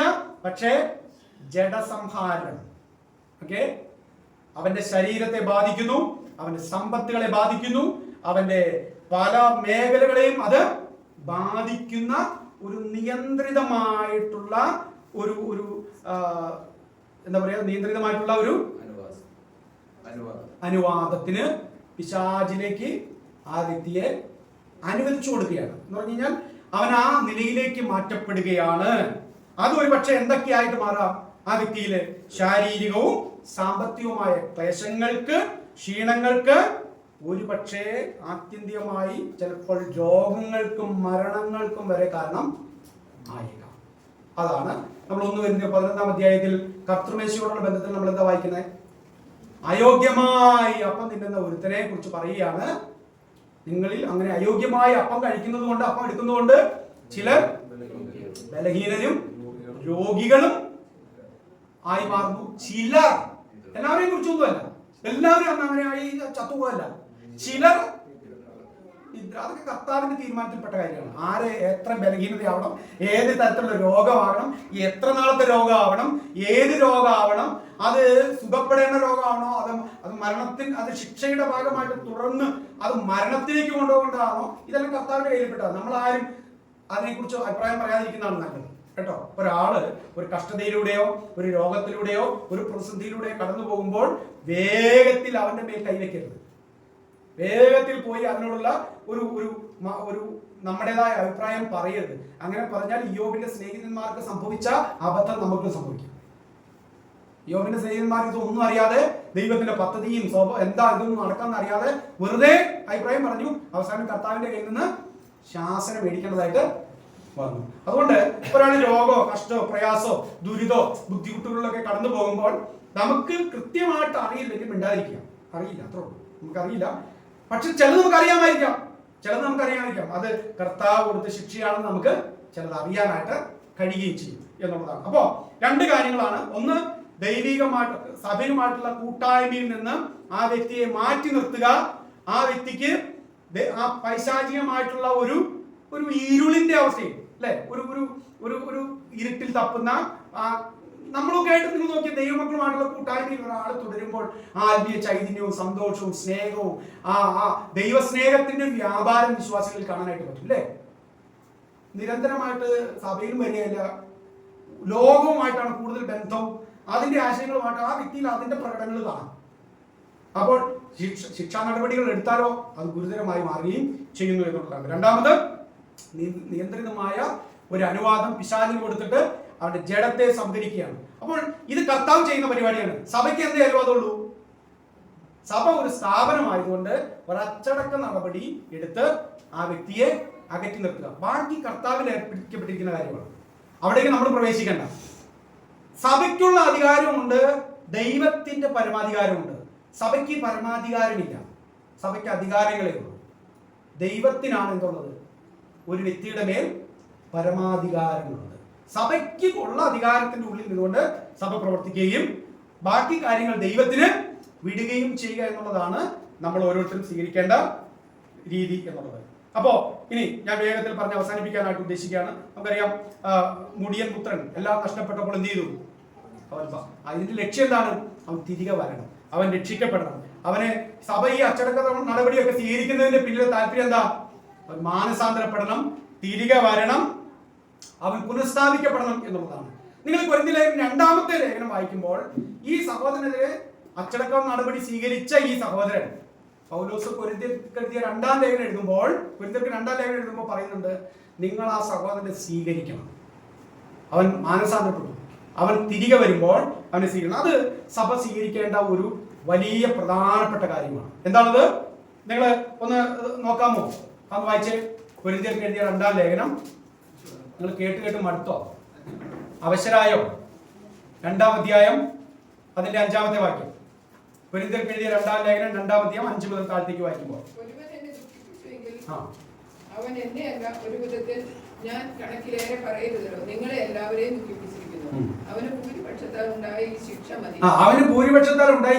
മതി. അവൻ അതിദുഃഖത്തിൽ മുങ്ങിപ്പോകാതിരിക്കേണ്ടതിന് നിങ്ങൾ അവനോട് ക്ഷമിക്കുകയും അവനെ ആശ്വസിപ്പിക്കുകയും തന്നെ വേണ്ടത്. അതാണ് നിങ്ങൾ ചെയ്യേണ്ടത്. ഇനി അവൻ അതിദുഃഖത്തിൽ മുങ്ങിപ്പോകാതിരിക്കാൻ വേണ്ടിയിട്ട് നിങ്ങൾ അവനോട് ക്ഷമിക്കുകയും അവനെ ആശ്വസിപ്പിക്കുകയും തന്നെ വേണ്ടത്. അതുകൊണ്ട് നിങ്ങളുടെ സ്നേഹം അവന് ഉറപ്പിച്ചു കൊടുക്കുവാൻ ഞാൻ നിങ്ങളോട് അപേക്ഷിക്കുന്നു. ഈ സഹോദരൻ തിരിച്ചു വരുമ്പോൾ സഭ എന്ത് ചെയ്യണം? സ്വീകരിക്കണം.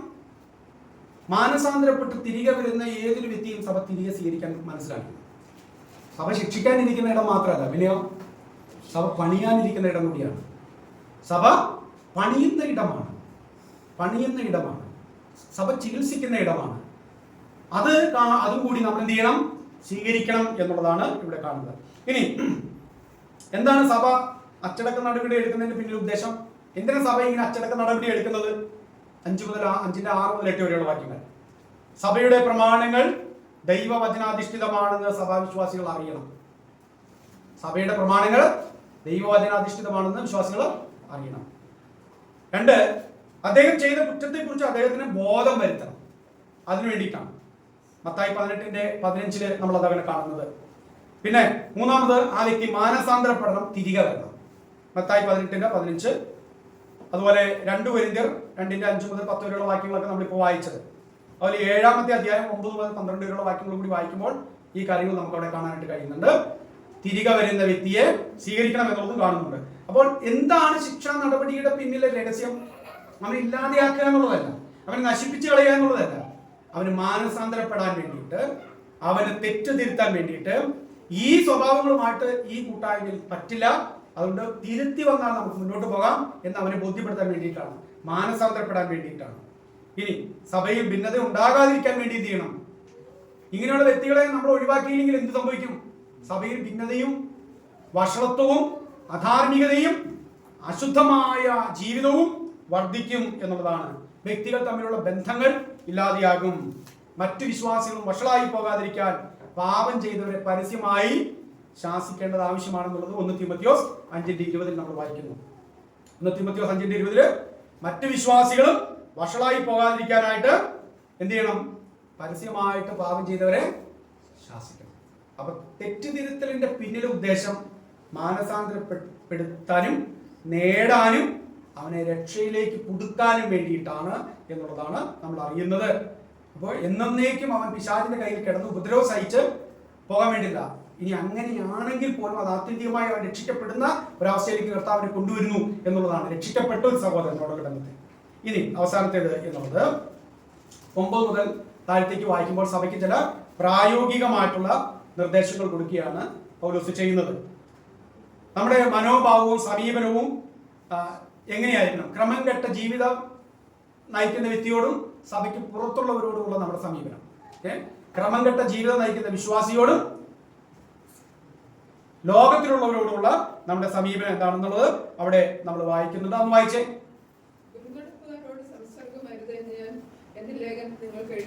ഓക്കെ, അപ്പൊ എന്താണ് അവിടെ നമ്മൾ കാണുന്നത്? ദുർനടപ്പുകാരോട് സംസാരിക്കരുത്. ഇവിടുത്തെ ദുർനടപ്പുകാരന് ആരാണ്? അപ്പോ സഭയ്ക്ക് അകത്തുള്ള ഈ സഹോദരൻ. ഇവനോട് എന്ത് ചെയ്യാൻ പാടില്ലെന്ന്? ഡു നോട്ട് ഹാവ് അസോസിയേഷൻ എന്നാണ്. അവന്റെ വീട്ടിൽ പോയിരുന്നിട്ട്, അവൻ സഭയിലൊന്നും വരുന്നില്ല, പക്ഷെ അവന്റെ വീട്ടിൽ പോയിരുന്നിട്ട് അവനോടൊപ്പം പോയി ഇരുന്ന് കപ്പയും മീനും ഇറച്ചി അടിച്ചാൽ എന്തായിരിക്കും അവസ്ഥ? അങ്ങനെ സഭയിൽ നിന്ന് വിലക്കേക്കാണ്, സഭ അച്ചടക്കുന്നവരുടെ എടുത്തേക്കാണ്. അവനോട് അസോസിയേഷൻ പാടില്ലെന്ന് തന്നെയാണ് എഴുതിയിരിക്കുന്നത്, വേറെ എന്തെങ്കിലുമാണോ? അല്ല. ഇനി അടുത്തതാണ് ശ്രദ്ധിക്കേണ്ടത്. അത് ഈ ലോകത്തിലെ ദുർനടപ്പുകാരോടോ അത്യാഗ്രഹികളോടോ പിടിച്ചുപറിക്കാരോടോ വിഗ്രഹാരാധികളോടോ അരുത് എന്നല്ലല്ലോ. അങ്ങനെയെങ്കിൽ നിങ്ങൾ ഈ ലോകം വിട്ടു പോകേണ്ടി വരും. അപ്പൊ പറയാണ്, ഇനി നിങ്ങൾ തെറ്റിദ്ധരിക്കരുത്. പക്ഷെ നിങ്ങളുടെ അടുത്ത് നിങ്ങൾ ജോലി ചെയ്യുന്ന സ്ഥാപനത്തില് ഒരുത്തന്നെ ഒരു അധാർമിക ജീവിതം നയിക്കുന്നുണ്ട്. അവിടെ ചെന്നിട്ട് നിങ്ങൾ പറയേണ്ട ആവശ്യമില്ല, അയ്യോ ആ സഹോദരന്റെ അടുത്ത് എനിക്ക് ഓഫീസിൽ ഇരുന്ന് ജോലി ചെയ്യാനായിട്ട് നിർത്തിയില്ല, അദ്ദേഹത്തിന്റെ കീഴിൽ എനിക്ക് വർക്ക് ചെയ്യാനായിട്ട് പറ്റില്ല. അങ്ങനെയൊന്നും നിങ്ങൾ പറയേണ്ട ആവശ്യം. ഇത് സഭയുടെ അകത്തെ കാര്യമാണ് പറയുന്നത്. ഓക്കെ. അയ്യോ വിശ്വാസി അല്ലാത്ത ഒരാളുടെ കടയിൽ ഞാൻ ചായ കുടിക്കാൻ കയറില്ല, ഭക്ഷണം കഴിക്കില്ല, അങ്ങനെ പറയാൻ പറ്റുമോ? അങ്ങനെ പറയണ്ട എന്നാണ് പറയുന്നത്. ഞാൻ വിശ്വാസികളുടെ ചായക്കടയിൽ മാത്രമേ കയറുകയുള്ളൂ എന്നല്ല അതിന്റെ അർത്ഥം. ഞാൻ വിശ്വാസികളുടെ സ്ഥാപനത്തിൽ മാത്രമേ ജോലി ചെയ്യുള്ളൂ, അവരുടെ കീഴിൽ മാത്രമേ ഞാൻ പ്രവർത്തിക്കുകയുള്ളൂ, അങ്ങനെയാണോ? അല്ല. അത് വ്യത്യസ്തങ്ങളായ സ്വഭാവങ്ങളും ജീവിത രീതിയും ആശയവും വീക്ഷണവും ഉള്ളവരൊക്കെ ഉണ്ടാകും. അവരോടൊപ്പം നിങ്ങൾ ചിലപ്പോൾ എന്ത് ചെയ്യേണ്ടി വരും? നിങ്ങൾ ജോലി എടുക്കേണ്ടതായിട്ട് വരും, നിങ്ങൾ ഒരുമിച്ച് യാത്ര ചെയ്യേണ്ടതായിട്ട് വരും, അവർ ചിലപ്പോൾ നിങ്ങൾ കല്യാണത്തിന് വിളിച്ചെന്ന് വരും. അതിലൊക്കെ നിങ്ങൾ പോകാതിരിക്കാൻ പറ്റുമോ? ഇല്ല. അങ്ങനെയായാൽ നിങ്ങൾ ഈ ലോകം വിട്ട്, കാരണം ലോകത്തിൽ മുഴുവൻ ഇങ്ങനെയുള്ളവരാണ്. അതല്ല പറഞ്ഞത്. പക്ഷെ പിന്നെ എന്താണ് പറഞ്ഞതെന്നാണ് 11-ാമത്തെ വാക്യം. എന്നാൽ സഹോദരൻ എന്ന് വേർപെട്ട ഒരുവൻ ദുർനടപ്പുകാരനോ അത്യാഗ്രഹിയോ. ഇപ്പൊ ഇവിടെ നോക്കണേ, ദുർനടപ്പുകാരൻ മാത്രമല്ല, പിന്നെ എന്തൊക്കെയുണ്ട്? അത്യാഗ്രഹിയോ, വിഗ്രഹാരാധിയോ, ഭാവിഷ്ഠാനക്കാരനോ, മദ്യപനോ, പിടിച്ചുപറിക്കാരനോ ആകുന്നുവെങ്കിൽ അവനോട് സംസർഗമായിരുന്നു. അതൊക്കെ ദുർനടപ്പിൽപ്പെട്ടതാണ്. അപ്പൊ ഈ സഹോദരൻ എന്ന് പറയുന്ന ഒരുത്തൻ ഈ വിധത്തിലുള്ള സ്വഭാവമാണെങ്കിൽ എന്ത് ചെയ്യരുത്? അവനോട് സംസർഗമായിരുത് എന്ന് തന്നെയാണ് എഴുതിയിരിക്കുന്നത്. അവിടെ അച്ഛനോട് കട്ടിയോടെ അല്ലേ? അങ്ങനെയുള്ളവനോട് കൂടെ കാപ്പയും മീനും കഴിക്കരുത്, കടല പൊറിക്കരുത്. ഓക്കെ. അവന് ഒരു പരിപാടിയുമായിട്ട് അവനോട് ബന്ധം വേണ്ടെന്നാണ് അതിന്റെ അർത്ഥം. കാരണം അല്ലെങ്കിൽ അവന് എങ്ങനെ എന്ത് രീതിയിൽ ബോധം വരും? അവൻ എങ്ങനെ അവന്റെ തെറ്റിനെ കുറിച്ച് ബോധമുള്ളവനായിട്ട് മാറും? അവൻ അവന് സഭ അവന് അച്ചടക്ക നടപടി എടുത്തിരിക്കുന്നു എന്നുള്ളത് അവന് എങ്ങനെ ഫീൽ ചെയ്യും? ഈ സഭയിലേക്ക് 10 മാസത്തേക്ക് വരണ്ട, അല്ലെങ്കിൽ മിണ്ടാതിരിക്കണം, എന്തെങ്കിലും നടപടി, സഭ എടുക്കുന്ന നടപടി 10 മാസം നീണ്ടത്. പക്ഷെ അവനോടൊപ്പം പോയിരുന്ന് എല്ലാ പരിപാടിയും നമ്മൾ ചെയ്യാണ്. അങ്ങനെയാണെങ്കിൽ എന്താ അതിന്റെ അർത്ഥം? അവൻ അവന്റെ തെറ്റിനെ കുറിച്ച് ബോധമുള്ളവനായിട്ട് മാറുന്നില്ല എന്നാണ്. അപ്പോ ഇതാണ് നിങ്ങൾ ഇനി ലോകവുമായിട്ടും ഇത് ചില വാക്യങ്ങൾ ഞാൻ വേഗം ഒന്ന് വായിച്ചു പോയാണ്, നിങ്ങൾ ശ്രദ്ധിച്ചു കേൾക്കുക. 2 കൊരിന്ത്യർ 6:14 നിങ്ങൾ അവിശ്വാസികളോട് ഇണയില്ല പിണകൂടരുത്. ഓക്കെ, അത് അത്രയും വായിച്ചു നിർത്തുകയാണ്. വിശ്വാസിക്ക് അവിശ്വാസിയുമായി എന്തോ ഓഹരി എന്ന് പറഞ്ഞതുപോലെ ഇവിടെ പ്രധാനപ്പെട്ടത് ഒരു ഒരു വലിയ ആത്മബന്ധത്തിലേക്കും സൗഹൃദത്തിലേക്കും വലിയ കൂട്ടുകളിലേക്കും ക്രിസ്തീയ വിശ്വാസം ഇല്ലാത്തവരുമായിട്ട് വലിയ ആഴമേറിയ സൗഹൃദവും ബന്ധവും പ്രത്യേകിച്ച് വിവാഹ ബന്ധവും ഉണ്ടാകാൻ പാടില്ല. അതാണ് എന്റെ അർത്ഥം. ഒരു വിധത്തിലും സൗഹൃദം പാടില്ലാന്നോ മിണ്ടരുതെന്നോ വർത്താനം പറയുന്നോ ഒരിക്കലും ബൈബിള് പഠിപ്പിക്കുന്നില്ല. ഈ അവിശ്വാസികൾ ഞാൻ മിണ്ടല്ല, ഞാൻ പാല് മേടിക്കില്ല വീട്ടിൽ നിന്ന്, അതൊന്നല്ല പറയുന്നത്. നമ്മുടെ ഏറ്റവും കൂടുതലുള്ള ബന്ധവും സൗഹൃദവും നമ്മുടെ ആഴമേറിയ കൂട്ടായ്മകളും എവിടെ നടക്കേണ്ടത്? നമ്മുടെ ഇടയിലാണ് നടക്കേണ്ടത്. എഫെസ്യർ 5:11 ഇരുട്ടിന്റെ നിഷ്ഫല പ്രവൃത്തികളിൽ കൂട്ടാളികളാകുന്നത് അവയെ ശാസിക്കുകയാണ് വേണ്ടത്. 2 തെസ്സലോനിക്കർ 3:6-14 വാക്യങ്ങൾ. സഹോദരന്മാരെ, ഞങ്ങളോട് പ്രാപിച്ച പ്രമാണം വിട്ട് ക്രമം കെട്ട് നടക്കുന്ന ഏത് സഹോദരനോടും അകന്നുകൊള്ളണം എന്ന് നമ്മുടെ കർത്താവായ യേശുക്രിസ്തുവിന്റെ നാമത്തിൽ ഞങ്ങൾ നിങ്ങളോട് ആജ്ഞാപിക്കുന്നു. ഈ ലേഖനത്തിലുള്ള ഞങ്ങളുടെ വാക്ക് അനുസരിക്കാത്തവൻ നാണിക്കേണ്ടതിന് അവനോടുകൂടുള്ള സംസർഗം വിട്ട് അവനെ വേർതിരിപ്പീൻ. എങ്കിലും ശത്രു എന്ന് വിചാരിക്കാതെ സഹോദരൻ എന്ന് വെച്ച് അവനെ ബുദ്ധി ഉപദേശിക്കണം. ഇതൊരു ബാലൻസിങ് ചെയ്യേണ്ട കാര്യമാണ്. ഇനി റോമലേഖനം 16:17 സഹോദരന്മാരെ, നിങ്ങൾ പഠിച്ച ഉപദേശത്തിന് വിപരീതമായി ദ്വന്ദ്വപക്ഷങ്ങളെയും ഇടർച്ചകളെയും ഉണ്ടാക്കുന്നവരെ സൂക്ഷിച്ചോളണം എന്ന് ഞാൻ പ്രബോധിപ്പിക്കുന്നു. അവരുടെ അകന്നു മാറിക്കൊള്ളുകയും. 1 കൊരിന്ത്യർ 10:7-12 വരെയുള്ളത് വാക്യങ്ങൾ. ഓക്കെ, അതവിടെ ഞാൻ വായിക്കുന്നില്ല. അവിടെ പഴയ നിയമത്തിൽ സംഭവിച്ച ചില കാര്യങ്ങൾ ആ പഴയ നിയമ വിശ്വാസികൾക്ക് സംഭവിച്ച പോലെ നിങ്ങൾക്കും സംഭവിക്കരുത്. നിങ്ങൾ വിഗ്രഹാരാധികളാകരുത്, നിങ്ങൾ പരസംഗം ചെയ്യരുത്, നിങ്ങൾ കർത്താവിനെ പരീക്ഷിക്കരുത്, നിങ്ങൾ പിറുപിറുക്കരുത്. ഇതൊക്കെയാണ് അവിടെ പറഞ്ഞിരിക്കുന്നത്. മറ്റുള്ളവരെ പോലെ നിങ്ങളാകരുത്. 2 യോഹന്നാൻ ലേഖനം 10-ാമത്തെ വാക്യം. ഞങ്ങളുടെ പ്രയത്നഫലം കളയാതെ പൂർണ്ണ പ്രതിഫലം പ്രാപിക്കേണ്ടതെന്ന് സൂക്ഷിച്ചുകൊള്ളുവീൻ. ക്രിസ്തുവിന്റെ ഉപദേശത്തിൽ നിലനിൽക്കാതെ ആദ്യം കടന്നു പോകുന്ന ഒരുത്തൻ ദൈവമില്ല. ഉപദേശത്തിൽ നിലനിൽക്കുന്നവനോ പിതാവും പുത്രനും ഉണ്ട്. ഒരുത്തൻ ഈ ഉപദേശവും ഉണ്ടല്ലാതെ നിങ്ങളുടെ അടുക്കൽ വന്നുവെങ്കിൽ അവന് വീട്ടിൽ കൈക്കൊള്ളരുത്, അവന് കുശലം പറയരുത്. അവന് കുശലം പറയുന്നവനാണ് ദുഷ്പ്രവൃത്തികൾക്ക് കൂട്ടാളിയല്ലോ. അപ്പോ ഞാൻ മെസ്സേജ് അവസാനിപ്പിക്കുകയാണ്. മെസ്സേജ് അവസാനിക്കുമ്പോൾ എന്താണ് ഇന്നത്തെ ഈ 5-ാം അധ്യായത്തിന്റെ കൺക്ലൂഷൻ? നമ്മൾ ഈ കേട്ട കാര്യങ്ങളുടെ എല്ലാം കൺക്ലൂഷൻ എന്താണ്? ഞാൻ കുറെ പോയിന്റുകൾ ഇങ്ങനെ എഴുതി വെച്ചിട്ടുണ്ട്. ഞാനത് വായിക്കുക മാത്രമാണ് ചെയ്യാൻ ഉദ്ദേശിക്കുന്നത്. നിങ്ങൾ കേട്ട കാര്യങ്ങളാണ്, ശ്രദ്ധയോടെ ഈ ഉപസംഹാരം കേൾക്കുക. വിശ്വാസികൾ അവിശ്വാസികളോട് ഇണയില്ല പിണകൂടരുത്. ഇത് വിശ്വാസികളുണ്ട് അവിശ്വാസികളുണ്ട് കേട്ടോ.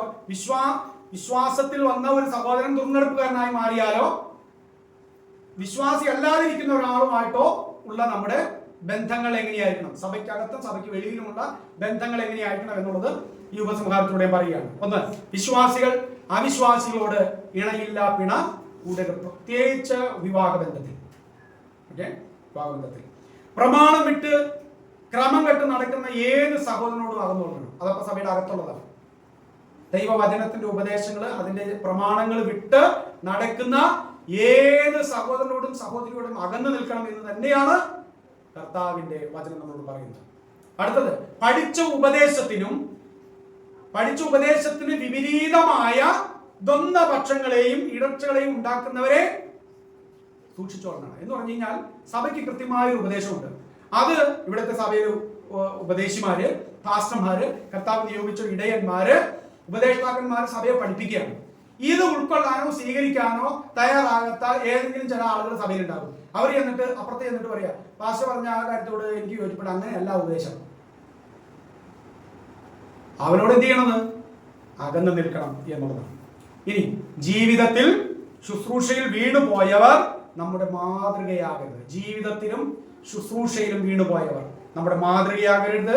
മറിച്ച് അവരുടെ തെറ്റുകളിൽ നിന്ന് നാം പാഠം പഠിക്കണം. ഓക്കെ, ജീവിത വിശുദ്ധിയും ഉപദേശ ഐക്യതയും ഇല്ലാത്ത സഹോദരന്മാരെ സഭ താക്കീത് ചെയ്യണം. ജീവിത വിശുദ്ധിയും ഉപദേശ ഐക്യതയും, സഭയ്ക്കൊരു ഉപദേശമുണ്ട്. ആ ഉപദേശ ഐക്യത ഇല്ലാത്ത സഹോദരന്മാർ എന്ത് ചെയ്യണം? സഭ താക്കീത് ചെയ്യണം. സഭയുടെ ആത്മീക ധാർമ്മിക നിലവാരത്തെ ബാധിക്കുന്ന വിധത്തിൽ ഒരാൾ ജീവിച്ചാൽ അദ്ദേഹത്തിനെതിരെ സഭ ഉചിതമായ അച്ചടക്ക നടപടികളും ശിക്ഷാ നടപടികളും സ്വീകരിക്കണം. സഭയും സഭാവിശ്വാസികളും നയിക്കപ്പെടേണ്ടത് ലോകത്തിന്റെ ജ്ഞാനപ്രകാരമല്ല, ദൈവത്തിന്റെ ജ്ഞാനപ്രകാരമാണ്. സഭ പാപത്തിൽ രസിക്കുവാൻ പാടുള്ളതല്ല. സഭയുടെ നേതൃത്വവും വിശ്വാസികളും ദുർനടപ്പുകാർക്കെതിരെ അച്ചടക്ക നടപടികൾ എടുക്കുന്നതിൽ വൈമുഖ്യം കാണിക്കരുത്. അച്ചടക്ക നടപടി നേരിട്ട ഒരു സഹോദരിയോ സഹോദരനോ മാനസാന്തരപ്പെട്ട് തിരികെ വന്നാൽ അവനെ സ്വീകരിക്കണം. ഇത്രയും കാര്യങ്ങളാണ് നമ്മൾ ഉപസംഹാരമായിട്ട് പഠിക്കേണ്ടത്. അങ്ങനെയാണെങ്കിൽ സഭ എങ്ങനെയുള്ളതായിരിക്കണം? സഭ കെട്ടി അടയ്ക്കപ്പെട്ട ഒരു മുന്തിരിത്തോട്ടം പോലെ നല്ല ഫലങ്ങൾ കായ്ക്കുന്ന ഒരിടമായി സഭ മാറണം. മണവാളനായ ക്രിസ്തു തന്റെ മണവാട്ടിയായ സഭയുടെ സൗന്ദര്യം ആസ്വദിക്കുന്ന ഒരിടമായി സഭ മാറണം. പ്രിയപ്പെട്ടവരെ, നമ്മൾ കർത്താവിൻ്റെ മക്കളാണ്, കർത്താവിൻ്റെ കാന്തയാണ്, കർത്താവിൻ്റെ മണവാട്ടിയാണ്.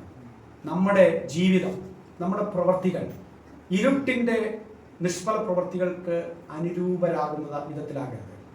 ക്രിസ്തു എന്ന ഏക പുരുഷനും നിർമ്മല കന്യകയായി ഞാൻ നിങ്ങളെ വിവാഹ നിശ്ചയം ചെയ്യപ്പെട്ടിരിക്കുന്നത് പോലെ ആ ഏകാഗ്രതയിലും ഭയഭക്തിയിലും ദൈവകൃപയിലും ജീവിക്കുവാൻ നമ്മൾ ഓരോരുത്തരും തയ്യാറാകണം.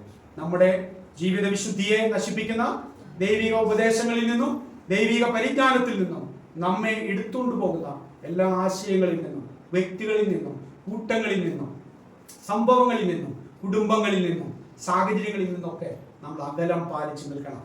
ഇല്ലെങ്കിൽ നാമും ആ അപകടത്തിൽ ചെന്ന് വീഴാൻ സാധ്യതയുണ്ട്. അതുകൊണ്ട് ക്രമം കെട്ടവരുടെ ഇടമാകരുത് ദൈവസഭ, ക്രമപ്പെടുത്തുന്ന ഇടമാകണം സഭ. ആരെങ്കിലും വേഗത്തിൽ അച്ചടക്ക നടപടി സ്വീകരിച്ച് തള്ളിക്കളയുന്ന ഒരു ഇടവുമല്ല സഭ.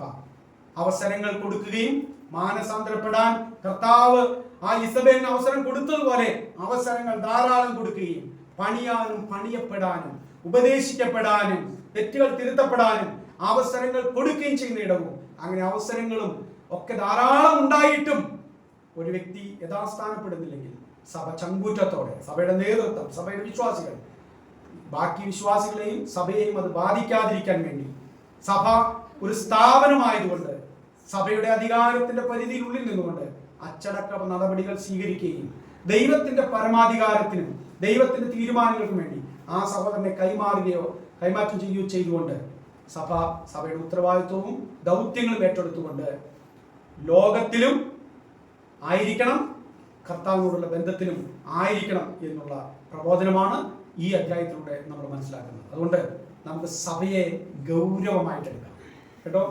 സഭയെ ഗൗരവമായിട്ടെടുക്കാം. നമ്മുടെ സഭാ ജീവിതത്തെ ഗൗരവമായിട്ടെടുക്കാം. നമ്മുടെ വ്യക്തിപരമായ ജീവിതം, നമ്മുടെ ആത്മീയ ജീവിതം, നമ്മുടെ കുടുംബ ജീവിതം, നമ്മുടെ സാമൂഹിക ജീവിതം, ഇതൊക്കെ വളരെ പ്രധാനപ്പെട്ടതാണ്. ഇത് കർത്താവിന് സുഗ്രാഹ്യമായ നിലയിൽ, കർത്താവ് ആസ്വദിക്കുന്ന നിലയിൽ നമ്മുടെ ജീവിതം ആയിത്തീരട്ടെ എന്ന് നമുക്ക് പ്രാർത്ഥിക്കുകയും ആഗ്രഹിക്കുകയും ചെയ്യാം. ഈ വചനങ്ങളാൽ കർത്താവിനെ സഹായിക്കുമാറാകട്ടെ. നമുക്ക് കർത്താവിന്റെ മേശയിലേക്ക് വരാം.